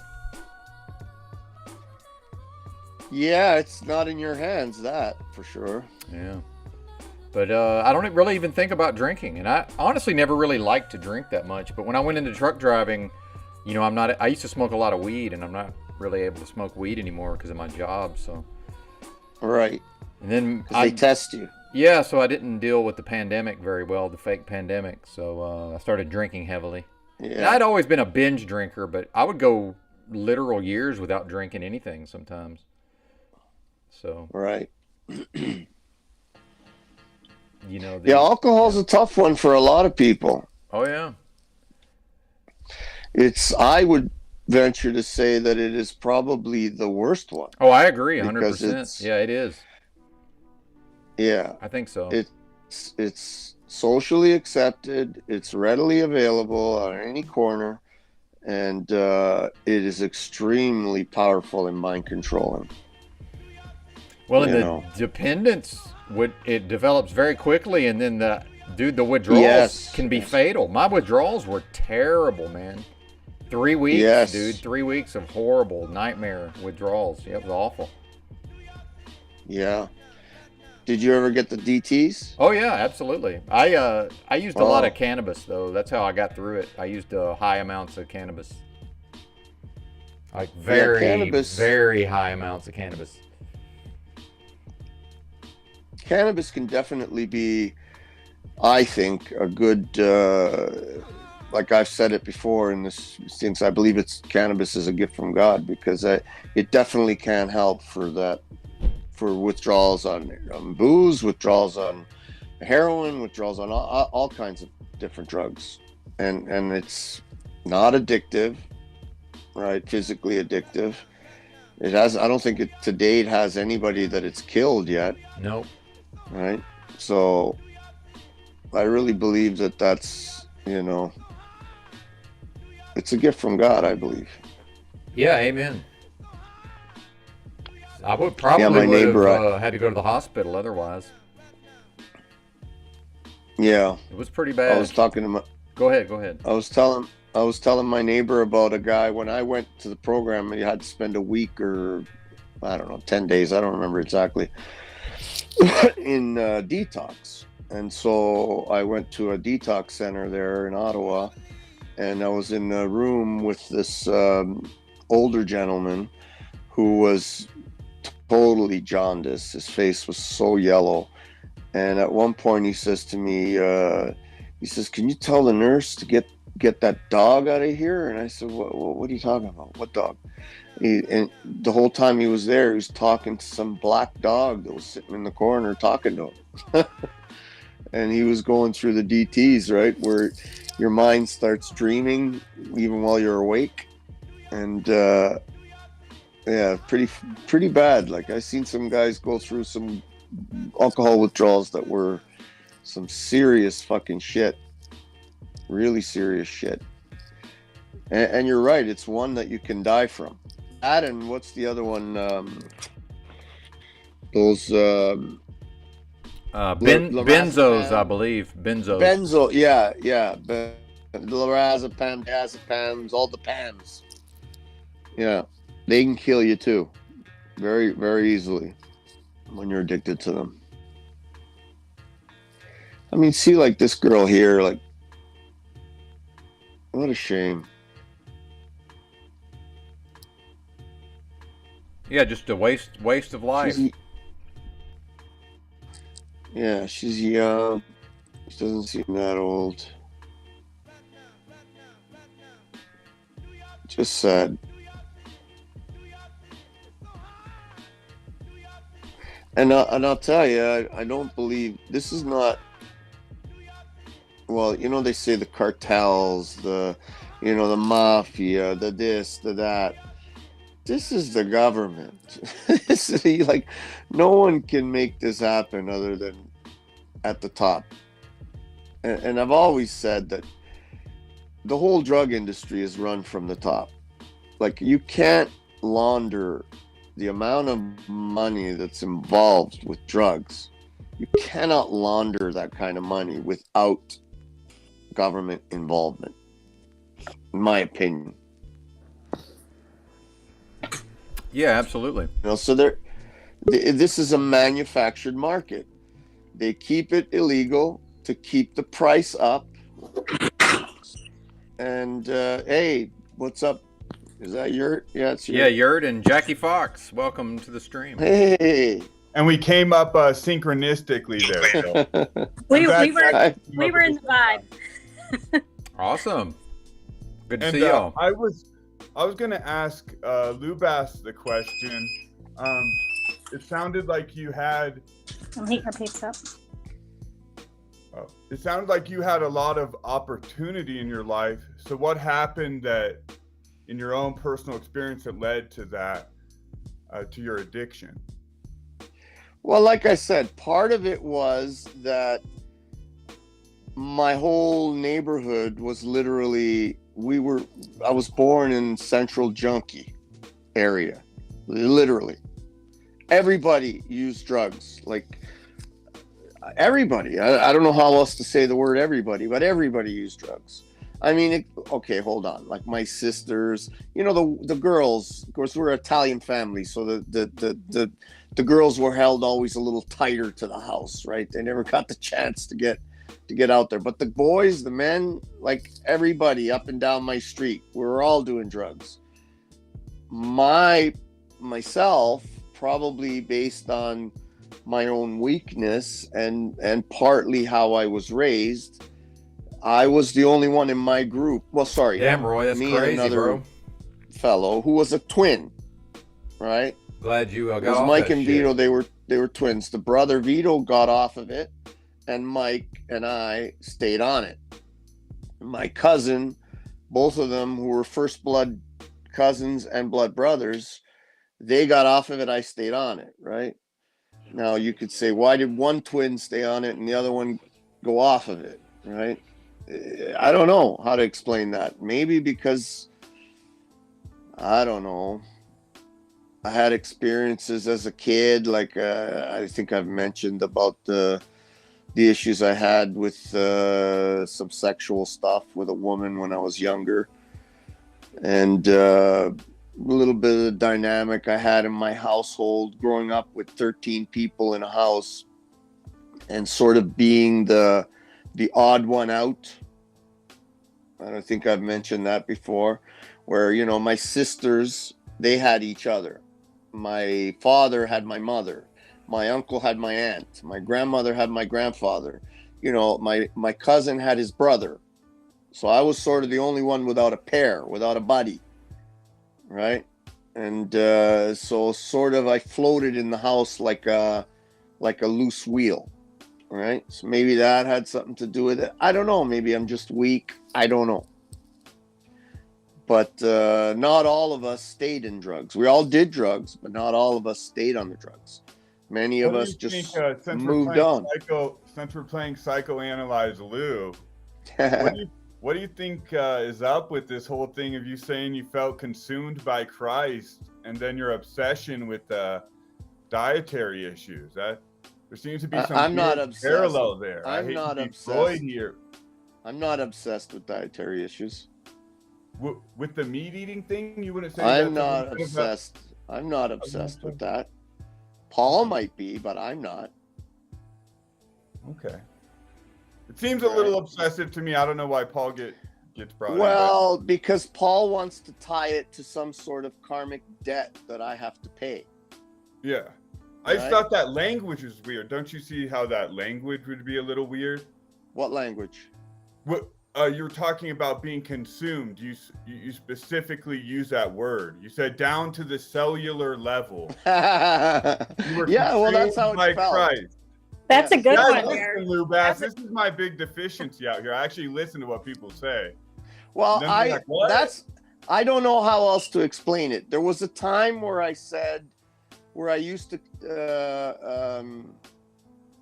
say that it was like fire that came through the ground and through my head and just kind of closed in right to my core. Like a barbecue.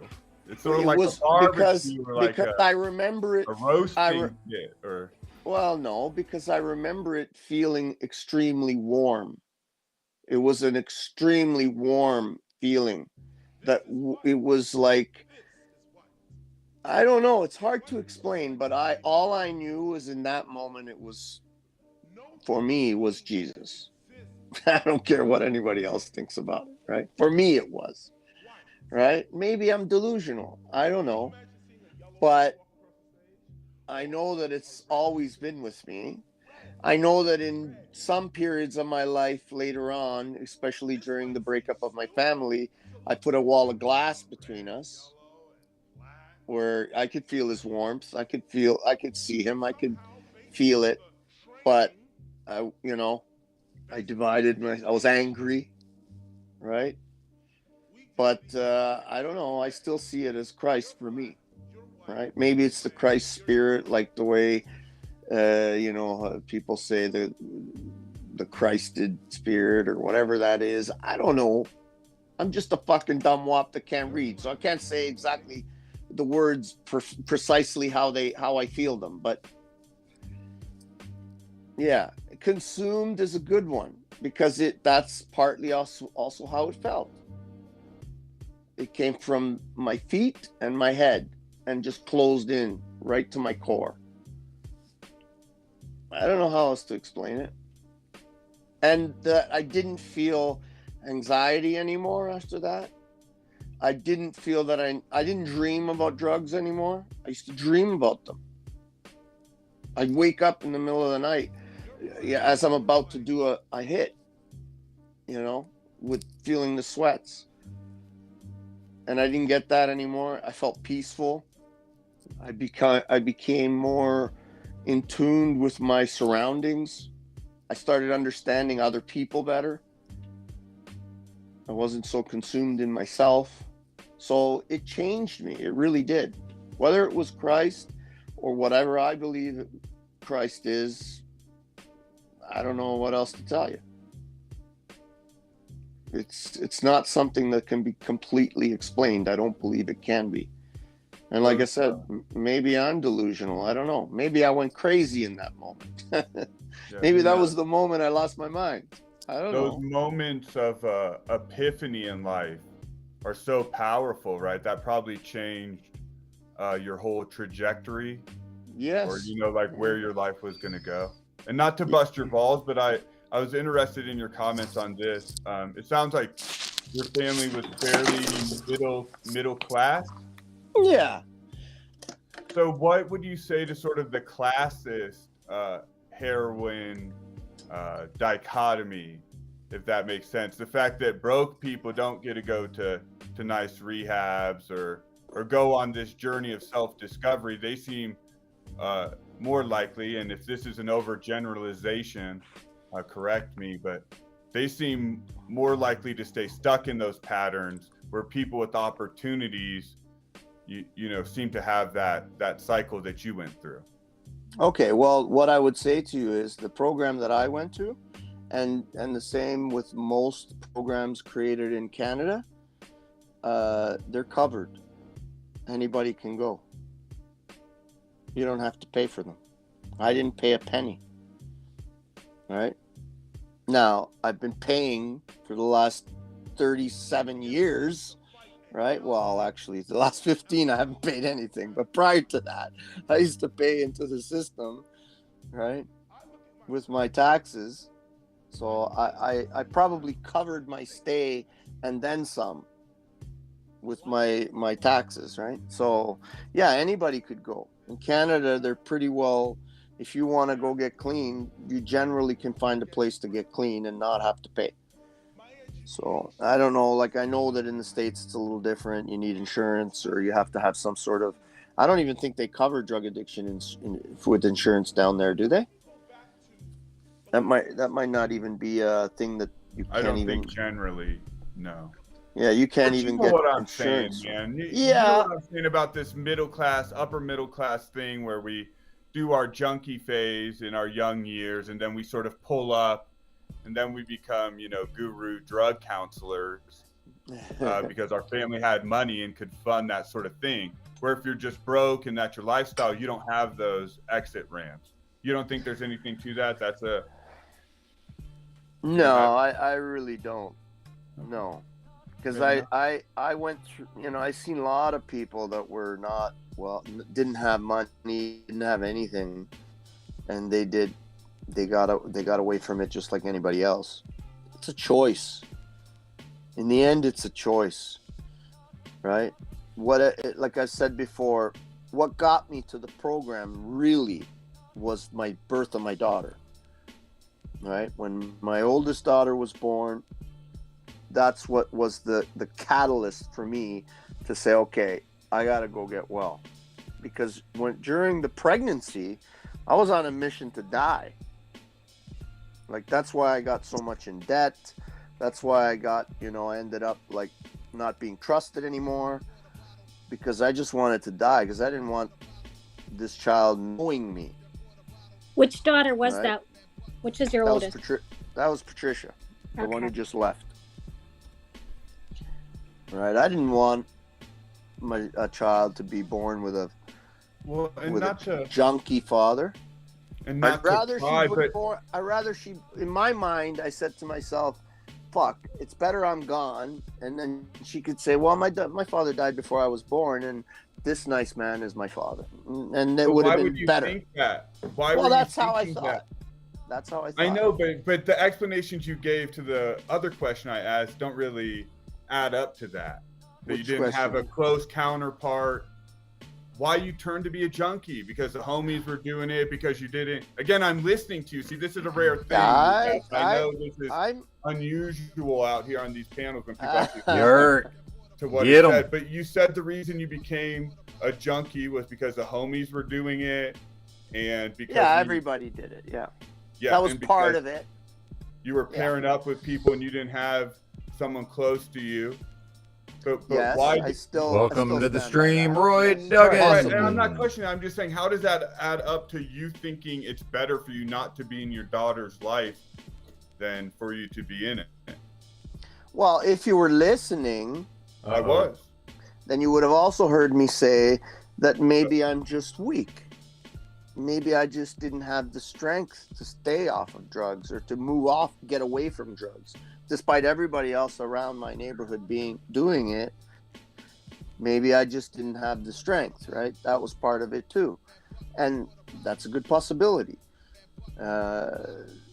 All of those things combined, I believe, may have had a hand in bringing me to drugs. And then there's the other part. It was possibly what I had to do, right? It's what I had to go through to be the man who I am today, to be the person who I am today, to have helped the amount of people that I helped, and I know I did because they still call me all the time. Like I still, I have people that call me that went through the program where I was their counselor, and they still call me every day. And this is 20 whatever years ago now. I haven't been involved in the program.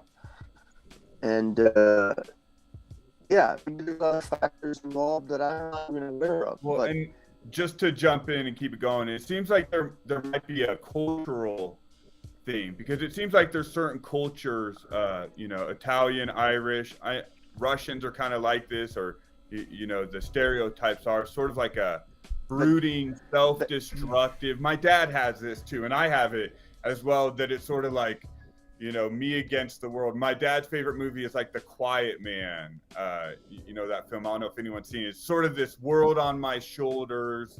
The whole world's against me. I got to go through this, the trauma of addictions or self-destruction. Was your father a son of immigrants? Would have been second generation. First or second generation. Yeah. I think that may have something to do with that too. I don't think it's a class thing. I think that the immigrant thing may have something to do with it, because we're seeing it now here in the Chinese community, where a lot of these first, second generation Chinese are getting fucked up on drugs. Right? It's happening here. And, so that could be a factor too. Right? Where, the people come to a new country, they have their children here, they're disconnected, they're having to learn how to deal with a whole new culture, and it's much to take second seat to where if they had stayed in their own land and their own culture, they may have had more time to focus on their children more, and the children sort of go off into the abyss, right? That could be a factor too, right? Did you think of that? I've thought of it all, Lou Bass. I've considered just every angle.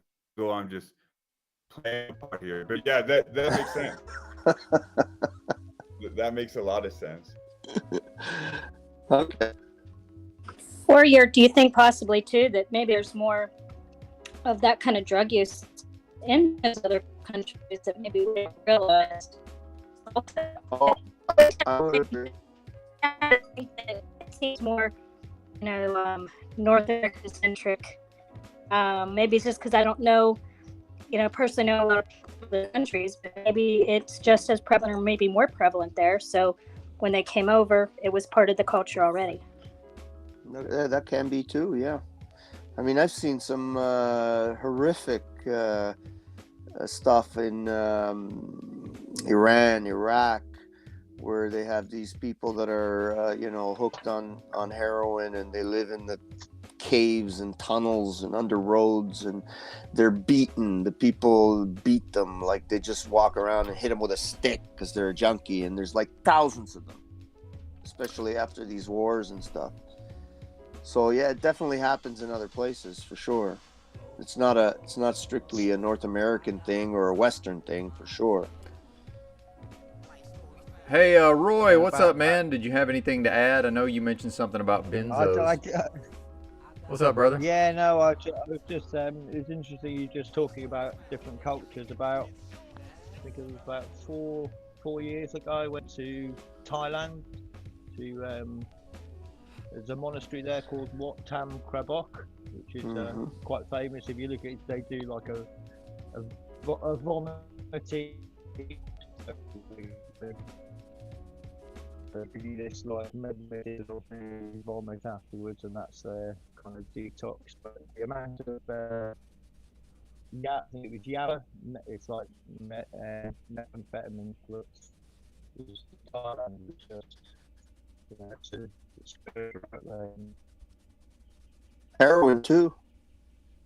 Yeah, a big one there. it's yeah, but that's less so. That was more sort of with the Hmong tribes, and now it's more sort of moved to methamphetamine. But they've completely legalized cannabis now to the point where anyone can grow it and the government buy it back off you. I think they should legalize all drugs, and we should push for it. Indeed. Yep, because once they legalize it, the price will never gonna happen. Yeah, I know, because they have to keep the price artificially inflated, right? That's the whole point of illegalization. It's to keep the price up. It's for our safety. Yeah, that's right. Yeah, the whole point is to keep the price up, right? So if they, that was the reason for prohibition too, right? It's just that alcohol is too entrenched in the culture that it couldn't sustain. Otherwise, the prohibition would have probably still been going. Yeah, and sort of going back to like I've put in the comments about sort of a lot of hard drug addicts are people who've experienced some kind of trauma, childhood trauma or prolonged trauma, and for me, I know I had a long battle with drug addiction, and I would say to some extent you feel it's an easy way out because you don't have to deal with your trauma. You just have to deal with getting the drug, and that's basically it. It's quite in some ways it's quite a simple way to live. You don't have to deal with all the other shit because when you're not high, you're scoring, and when you're it occupies. It occupies. You have to deal with actual shit that's going on inside you. Yes, absolutely. Absolutely. But after a while, it brings its own. Well, yeah, it destroys your body, your mind, your spirit. It kills everything. Yeah. It doesn't destroy it all. And like you're in the program, that's part of recovering, is dealing with the trauma or the neglect or the abuse or whatever it happens to be, right? Sometimes it may not even be that type of trauma or neglect or abuse. Sometimes it may be having too much, like Yurt was saying, privileged families, middle class, whatever. Indeed. Sometimes kids have too much where dads, instead of being there and taking the child hunting or fishing or boating or camping, he says, here's a brand new iPhone because I'm your dad and I'll see you later. Right? Sometimes there's that too, right? True. And whatever the trauma or neglect is, definitely has to be dealt with, because it's going to surface. Like you said, you're dealing with the drugs when you're high. You got no time to think about the motherfucker that beat you to shit when you're a kid or whatever, right? You just got to think and about. there's also that aspect of post-traumatic stress disorder and complex post-traumatic stress disorder of not wanting to be alive, and having that kind of, and hard drugs provides that kind of risk element to that, you know what I mean? Yeah, like a dance with death. Yeah, exactly. An exercise in suicide. Oh man. Living suicide. A good friend of mine was found hanging 2 days ago. Man. He does a long history with mental health and stuff like that. But I think the thing that pushed him over the edge was he'd just got, or they were trying to get him done for drink driving, and that was, you know, like, he needs to drive. He's a tree surgeon like me, so he needs to drive to get to work and stuff. And I think that was the thing that pushed it over. But he's been on antidepressants and amitriptyline, you know, that kind of shit. And you know, I found antidepressants made my passive suicidal ideation, whereas you have no plans, into more definite plans. So I think I had about 3 months of antidepressants, and then I've never touched them since then. Well, and that touches on a point I was going to bring up earlier on this sort of hopium versus doomerism thing. And I think, and about sort of like the future and where we're going and that whole point. Stop trying to sound smart. Use normal words. Yo, it's not trying to sound smart. This is how I talk, Lubash, you son of a bitch. This is how I talk. I can't talk any different. Just say what you need to say. Yeah. You want me to just grunt at you, Lubash? Ooh, ooh, ooh, yes. Yes. All right, you got the point there? Just move. The point I was trying to make to Benton, and I can tell my friend Roy here is an intelligent man that can appreciate a sophisticated point like this, is that it's not full doomer out here, because it's not going to be 1984. Sorry, 1 second. It's not going to be the sort of penal colony of 1984, Gulag Archipelago. That's not actually what's happened, but it's actually the Huxley Brave New World. And all these drugs essentially anesthetize the world. And that's why things aren't going to go fully off the tracks. And then we see the effects of it. And isn't it interesting that this fentanyl, which is so powerful, comes at a time when the cognitive dissonance and the craziness and the whole world seems to be dissolving in its logical foundations. And then the drug that is most popular is just a little bit of it, right? Just obliterates your world and brings death so quick. So that was the point I was trying to make, Lubaz. I don't know how to say that in a different way. Now you say that to me in like a not smart person way. Ooh, ooh, ooh. It's a good counterpoint. You're especially with the Orwell versus the Huxley. I like that, or the Huxley versus the Orwell, rather. Right, and it's this thing that everything in a Brave New World has essentially come to be. Like, they are stacking up the masses of people in sort of these, just manufactured places. They accepted that. We already have these mega cities. We already have all these things. We have the good dopes. We have the brain stuff, the antidepressants. We have all that. It's already here. Control of all the wealth. Yeah, control of all the wealth. But I don't see it as an ultimately pessimistic thing necessarily. You know? Control of all the food. Yeah. That's why I don't prep, right? What you're talking about is the reason I don't prep. Because I don't think the lights are ever going to go out. Because the ultimate plan is the Brave New World, digital one world currency, one world religion, all that kind of idea, right? So they need the internet to keep this digital surveillance state, let's call it, whatever the fuck you want to call it, digital currency, digital surveillance state, the electricity's got to stay on for that, right? And they're going to make that stay on at all costs. Right, so that ain't happening. In my view, there's going to have to be dual. It already is. We're already a dual world, right? Where people are going to have to make a choice. Do I want to live in the slave jail cell surrounded by asphalt and concrete, or do I want to go out into the land and live a more self-sufficient, free, sustainable life with some sort of community around me? That is that not a constant battle though? It is, yes. But I think it'll become, personally, I believe it'll become more real to people as time goes on, like it is now. I believe it's happening already.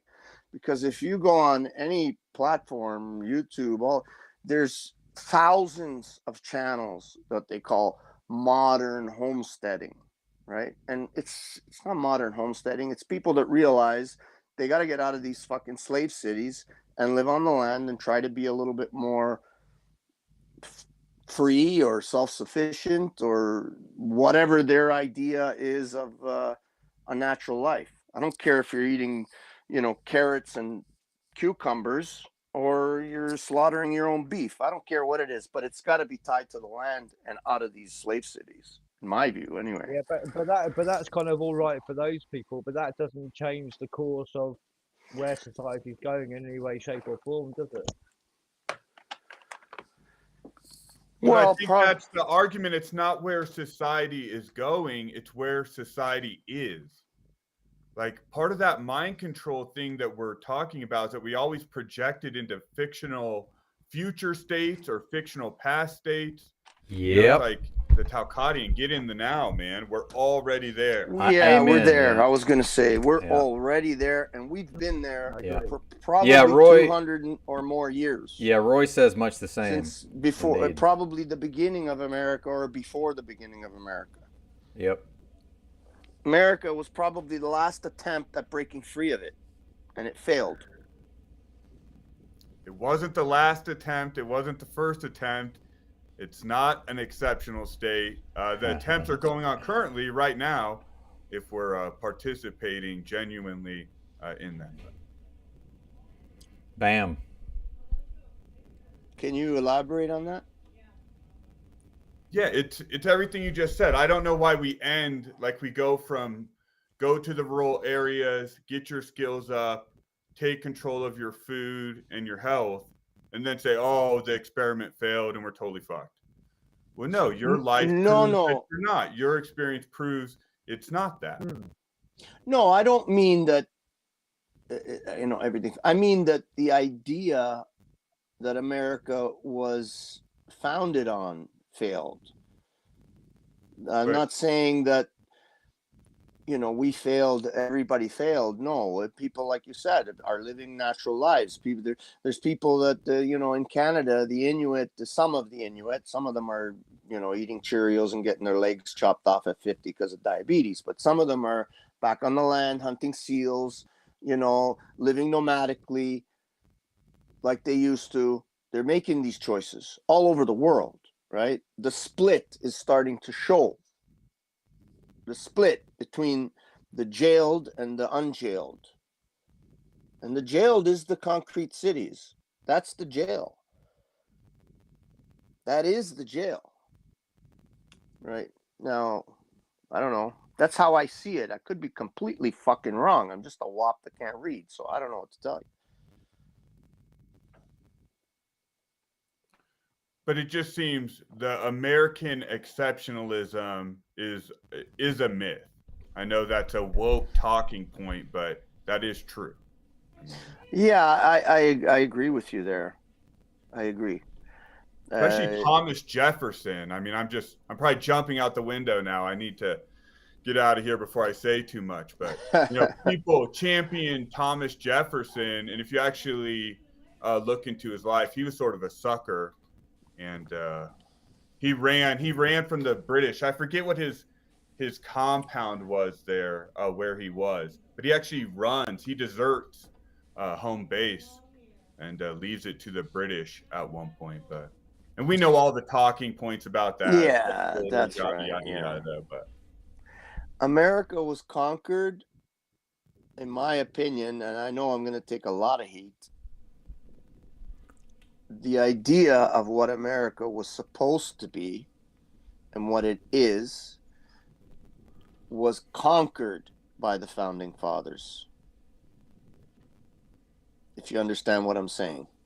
Sounds closer to how I understand it, yeah.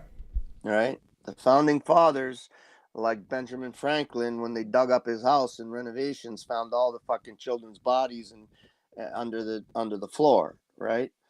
So these were not people that were there for the best interests of the colonists, who were there to get to escape, religious persecution and slavery and X, Y, and Z. The people that start it are the real people. The people that finish it are the conquerors of those people. And it's most likely the founding fathers. If I'm making myself understood or not, and I'm going to be hated by all of America for saying those words.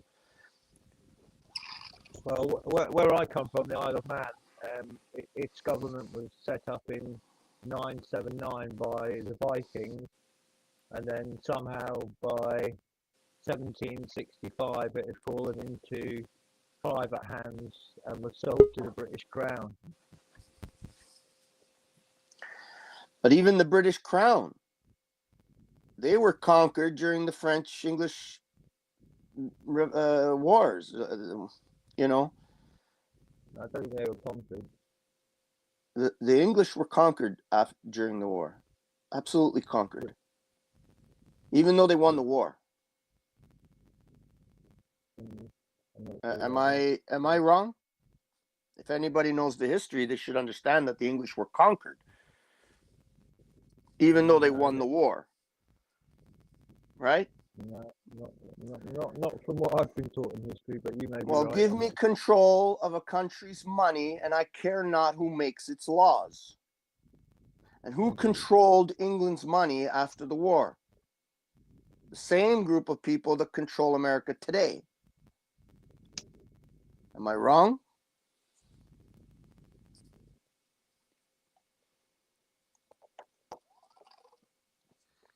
I think you're wrong, but not necessarily for the reason that you're talking about. Again, that's an abstraction to say the people that control America. What you'd have to be a little more specific. And if we're talking if we're back to the tiny hats, Lou. I'm talking about, I don't, listen, the tiny hats, in the end, there's the people and then the fake ones, just like the founding fathers. There were the colonists that wanted to take the British off of their shake the British off their shoulders, and who fought valiantly to fight that lion that was on their shoulders. And then there's the founding fathers who co-opted and took over and conquered that idea. If you understand what I'm saying. That distinction. I guess I'm not tracking that distinction very well. Okay. What happened after the French and English war during Napoleon, when the English won the war? Why don't you just tell us, Lou? What yeah, happened? I mean, again, certain those things wars, happened, right? A bunch of different wars there, right? So I'm getting a little. And that was the French-English War was how Rothschild made his money, because he sent word back to the UK that exactly the French had won. So made loads of money on the stock market, and then the real news came. Right. So that's when England was conquered. Yeah. In my view. Okay. Yeah. And the same people have conquered America using the founding fathers.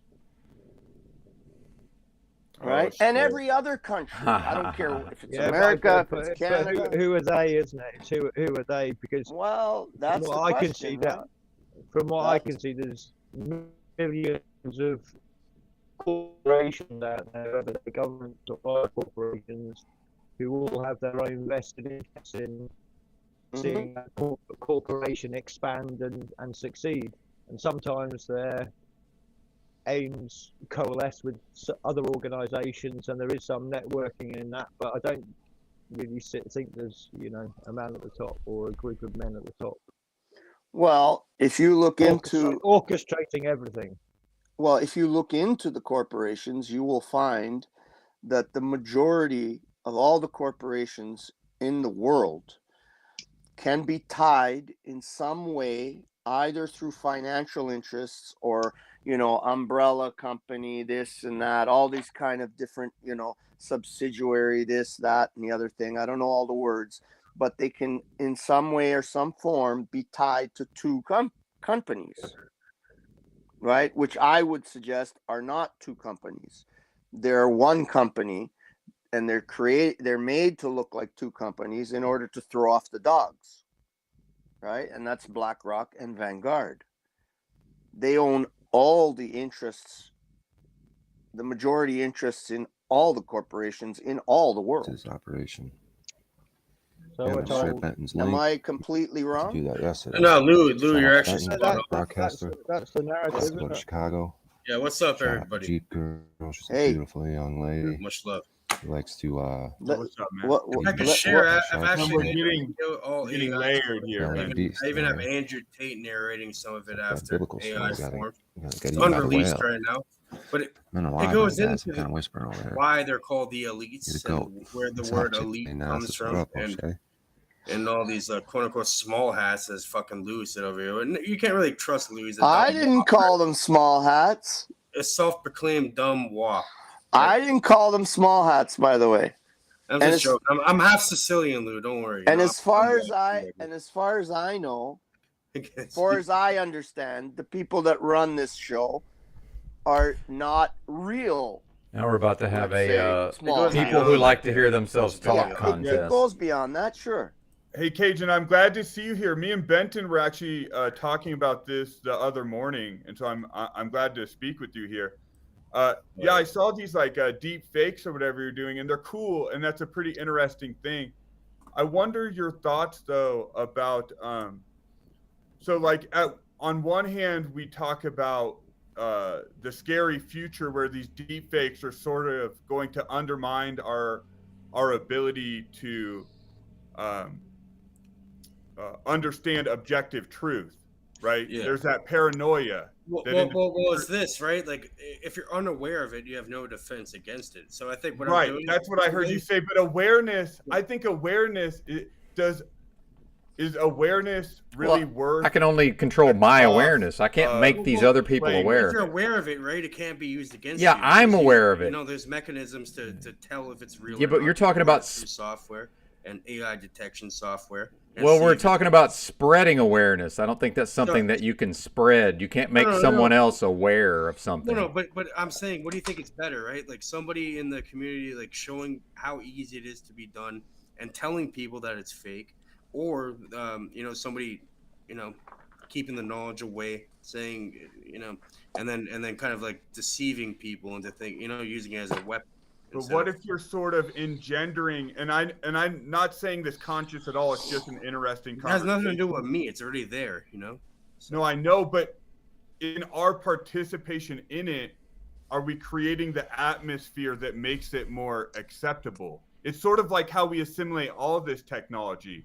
We're like, oh man, this is fucked up. These cell phones are watching us all. That you know, like Lou was talking earlier with the page. Oh man, this is fucked up.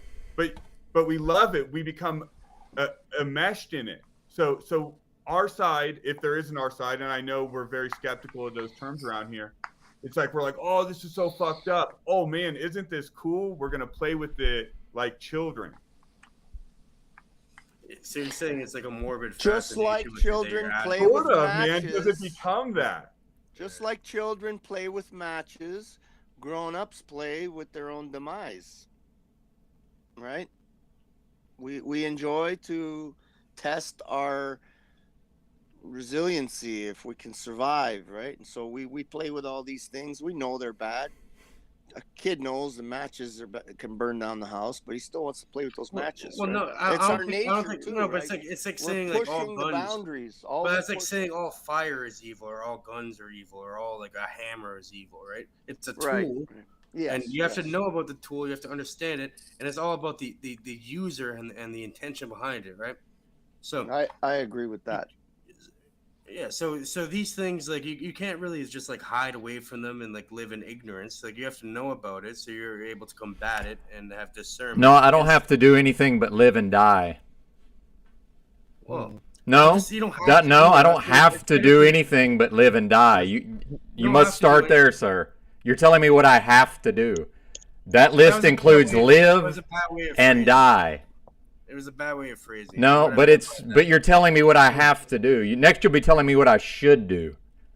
How would you possibly know what I have to do or what I should do? So to me, this is an indication of you haven't thought these things through properly. But you're going to come tell us, the people who have thought it through properly, you're going to come settle our hash and talk about spreading awareness instead of realizing, well, wait a minute, probably not a thing that can be done. In fact, let's waste our time spinning our wheels in impossibilities. That seems like a great idea. Well, that's not what I was trying to say there. And Well, your intention is not really. How is that relevant to the message I'm receiving? And Lou, you're muted, bud. Yeah, I'm receiving the message, so it would be incumbent upon you to deliver it. All right, so let me reiterate that. Maybe in my opinion, that's for me. That's what I have to do. What I should do in my mind, from what I've deduced. Because you cannot. You're not just because someone invented a gun. So you're saying, should you just ignore all guns and not have any knowledge of them and just shy away from that? You're fucked after. You're done. You have no way of fucking defending yourself. You don't understand the mechanism. And it's a nice, I wish it could work that easily where I could just ignore it and you don't have to really fucking pay attention. But ignorance is bliss. Right? If knowledge is power, how could ignorance possibly be bliss? Because with knowledge comes responsibility. Yeah, but if knowledge is a power, how could ignorance be bliss? Because you don't have to have any accountability if you're ignorant. You just things just happen. So knowledge is not power then. Well, no. Well, The it false is, but it's a double-edged sword. Just real quick, the false equivalency there is bliss and power. Nothing says power is going to be blissful. And in fact, it's usually the opposite. It's the when we exact actually use opposite, power, it becomes pretty. Well, how shitty. can I enjoy a state of disempowerment? Because it's the absence of struggle. It's the absence of challenge. I mean, that's Oh, I would not enjoy that at all. Neither would I. But, Okay, but the well, that majority doesn't of sound like people- bliss. Take my struggle away and I'm going to experience bliss? I think not. I think at the end of the struggle, I will probably experience bliss. Bliss, by its definition, is sort of a passive state. Yeah, after the struggle, perhaps I will passively enjoy the bliss. Yes. Yeah, the bliss that's received after hard work. Exactly. Yeah, but I sort of agree with Cage's reason for doing it, but I'm just pointing out that was the same logic with nuclear weapons, and I know people debate the existence of those or whatever, but that same mentality that, well, if we don't play with it, they're going to play with it, and we got to understand it so that we can whatever utilize it. All that logic was applied there to official narrative level, if you're going to accept that. That was the same logic. So well, yeah, I think the AI is you can't put Pandora back into the box, now with right? that, isn't it? It's too late at this point. Like you're gonna have to understand and know about it so you can detect it, so you're not deceived, right? If you just ignore it and then you just then what? Everything could be fake. It's all fake. But that's the thing. But that is the issue, Cage, is that I'm not saying ignore it, but I'm saying what happens when we pick it up and play with it and make it look sort of fun. Well, I'm not going to do it anymore ever again, but I'm just showing. And I'm not saying that either. I'm just like again, No, just because, working on because even thought like experiment. there's so much shit you can do with it. You can like charge people for, like, you can make a whole business off of this shit. But it's like, I don't want to be that person that does it. That's funny, man. That's funny that you're having that response to it. Yeah, like I can see it's something very sick. It's something that, like, even when I did it, I felt like this goes against my morals. I'm being out of character doing this shit. You know, shouldn't be. Isn't that funny, man? Isn't that funny and interesting, dude? Like that you felt that. Like it was a creative thing. All you were doing was making an artistic thing, but you can tell it goes at some level against your own inner compass or conscience or whatever. I think that's so interesting, dude.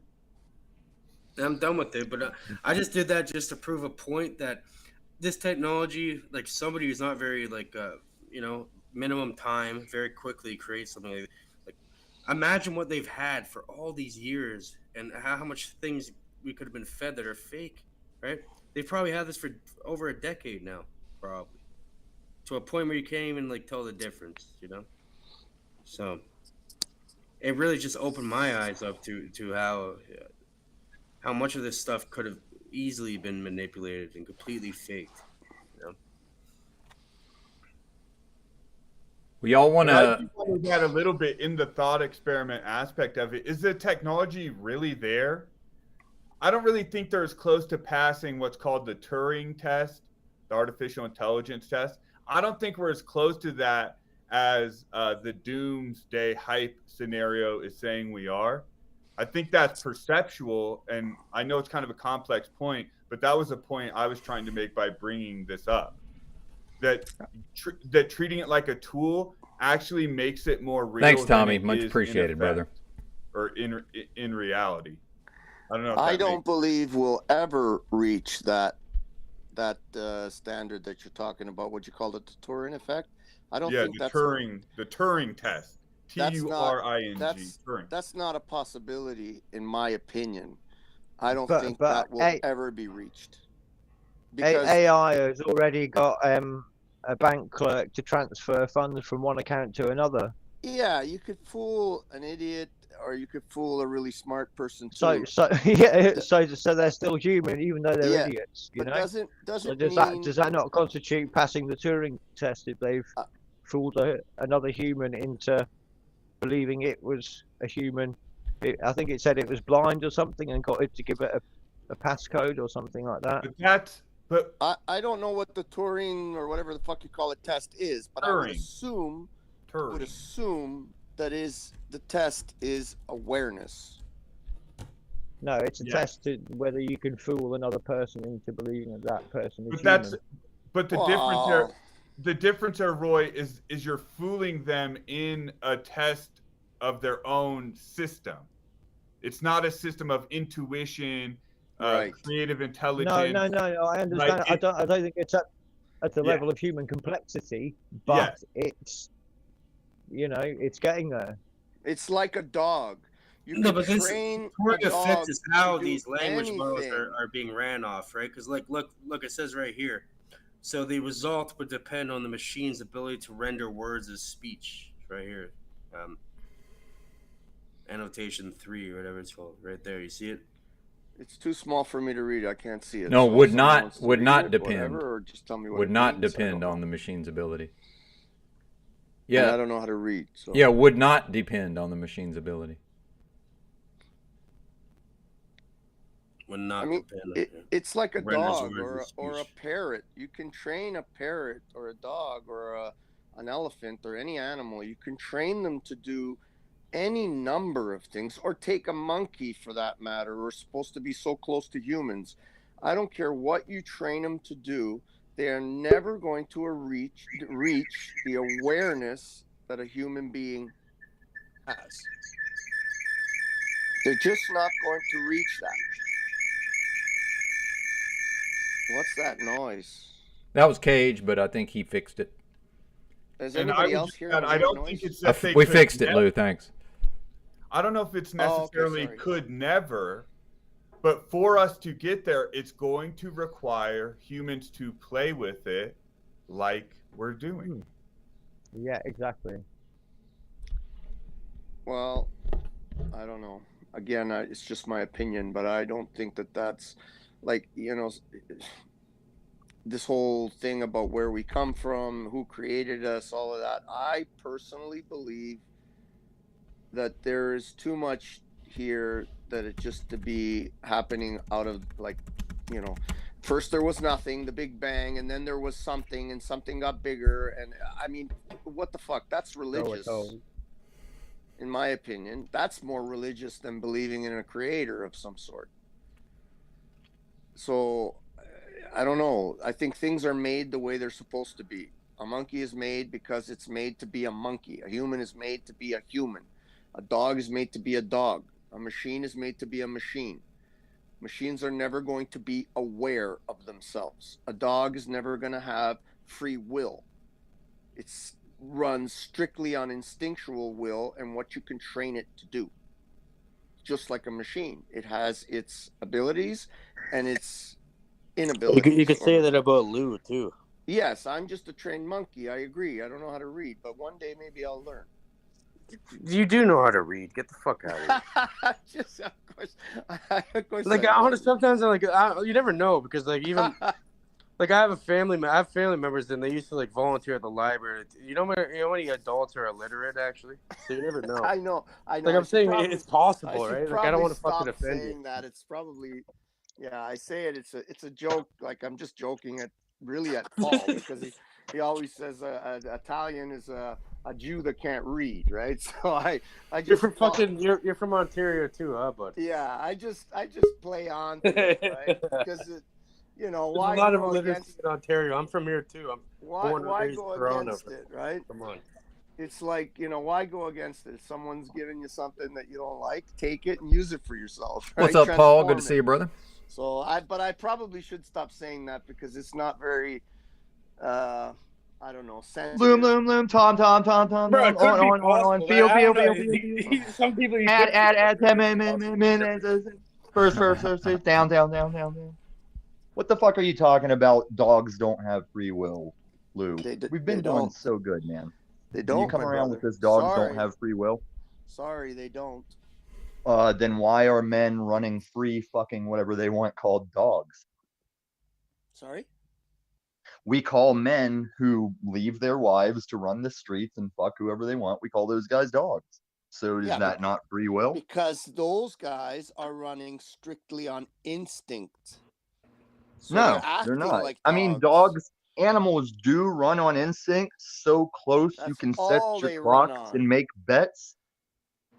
You know who that was? Animals run on instinct. Yeah, and then some of them have Is that why you have the timer here? Because you knew Tommy was going to come up. You have the Tommy timer. Yeah, I gave him that timer. I was wondering what I gave him that timer was about. Yeah, it's because when I saw that timer, instead of asking, I literally thought this has got something to do with Tommy, doesn't it? I swear to God, I thought that too. Tom is a big enough man that just because he gifts Benton a nice clock for his Benton day, he's not mad that he uses it on him. Tommy, I think you're a smart guy and shit. I think you're a good person and shit. I think I am. You need to learn to shut the fuck up sometimes. Seriously. See, that's where you're not smart, Gabe. Fuck.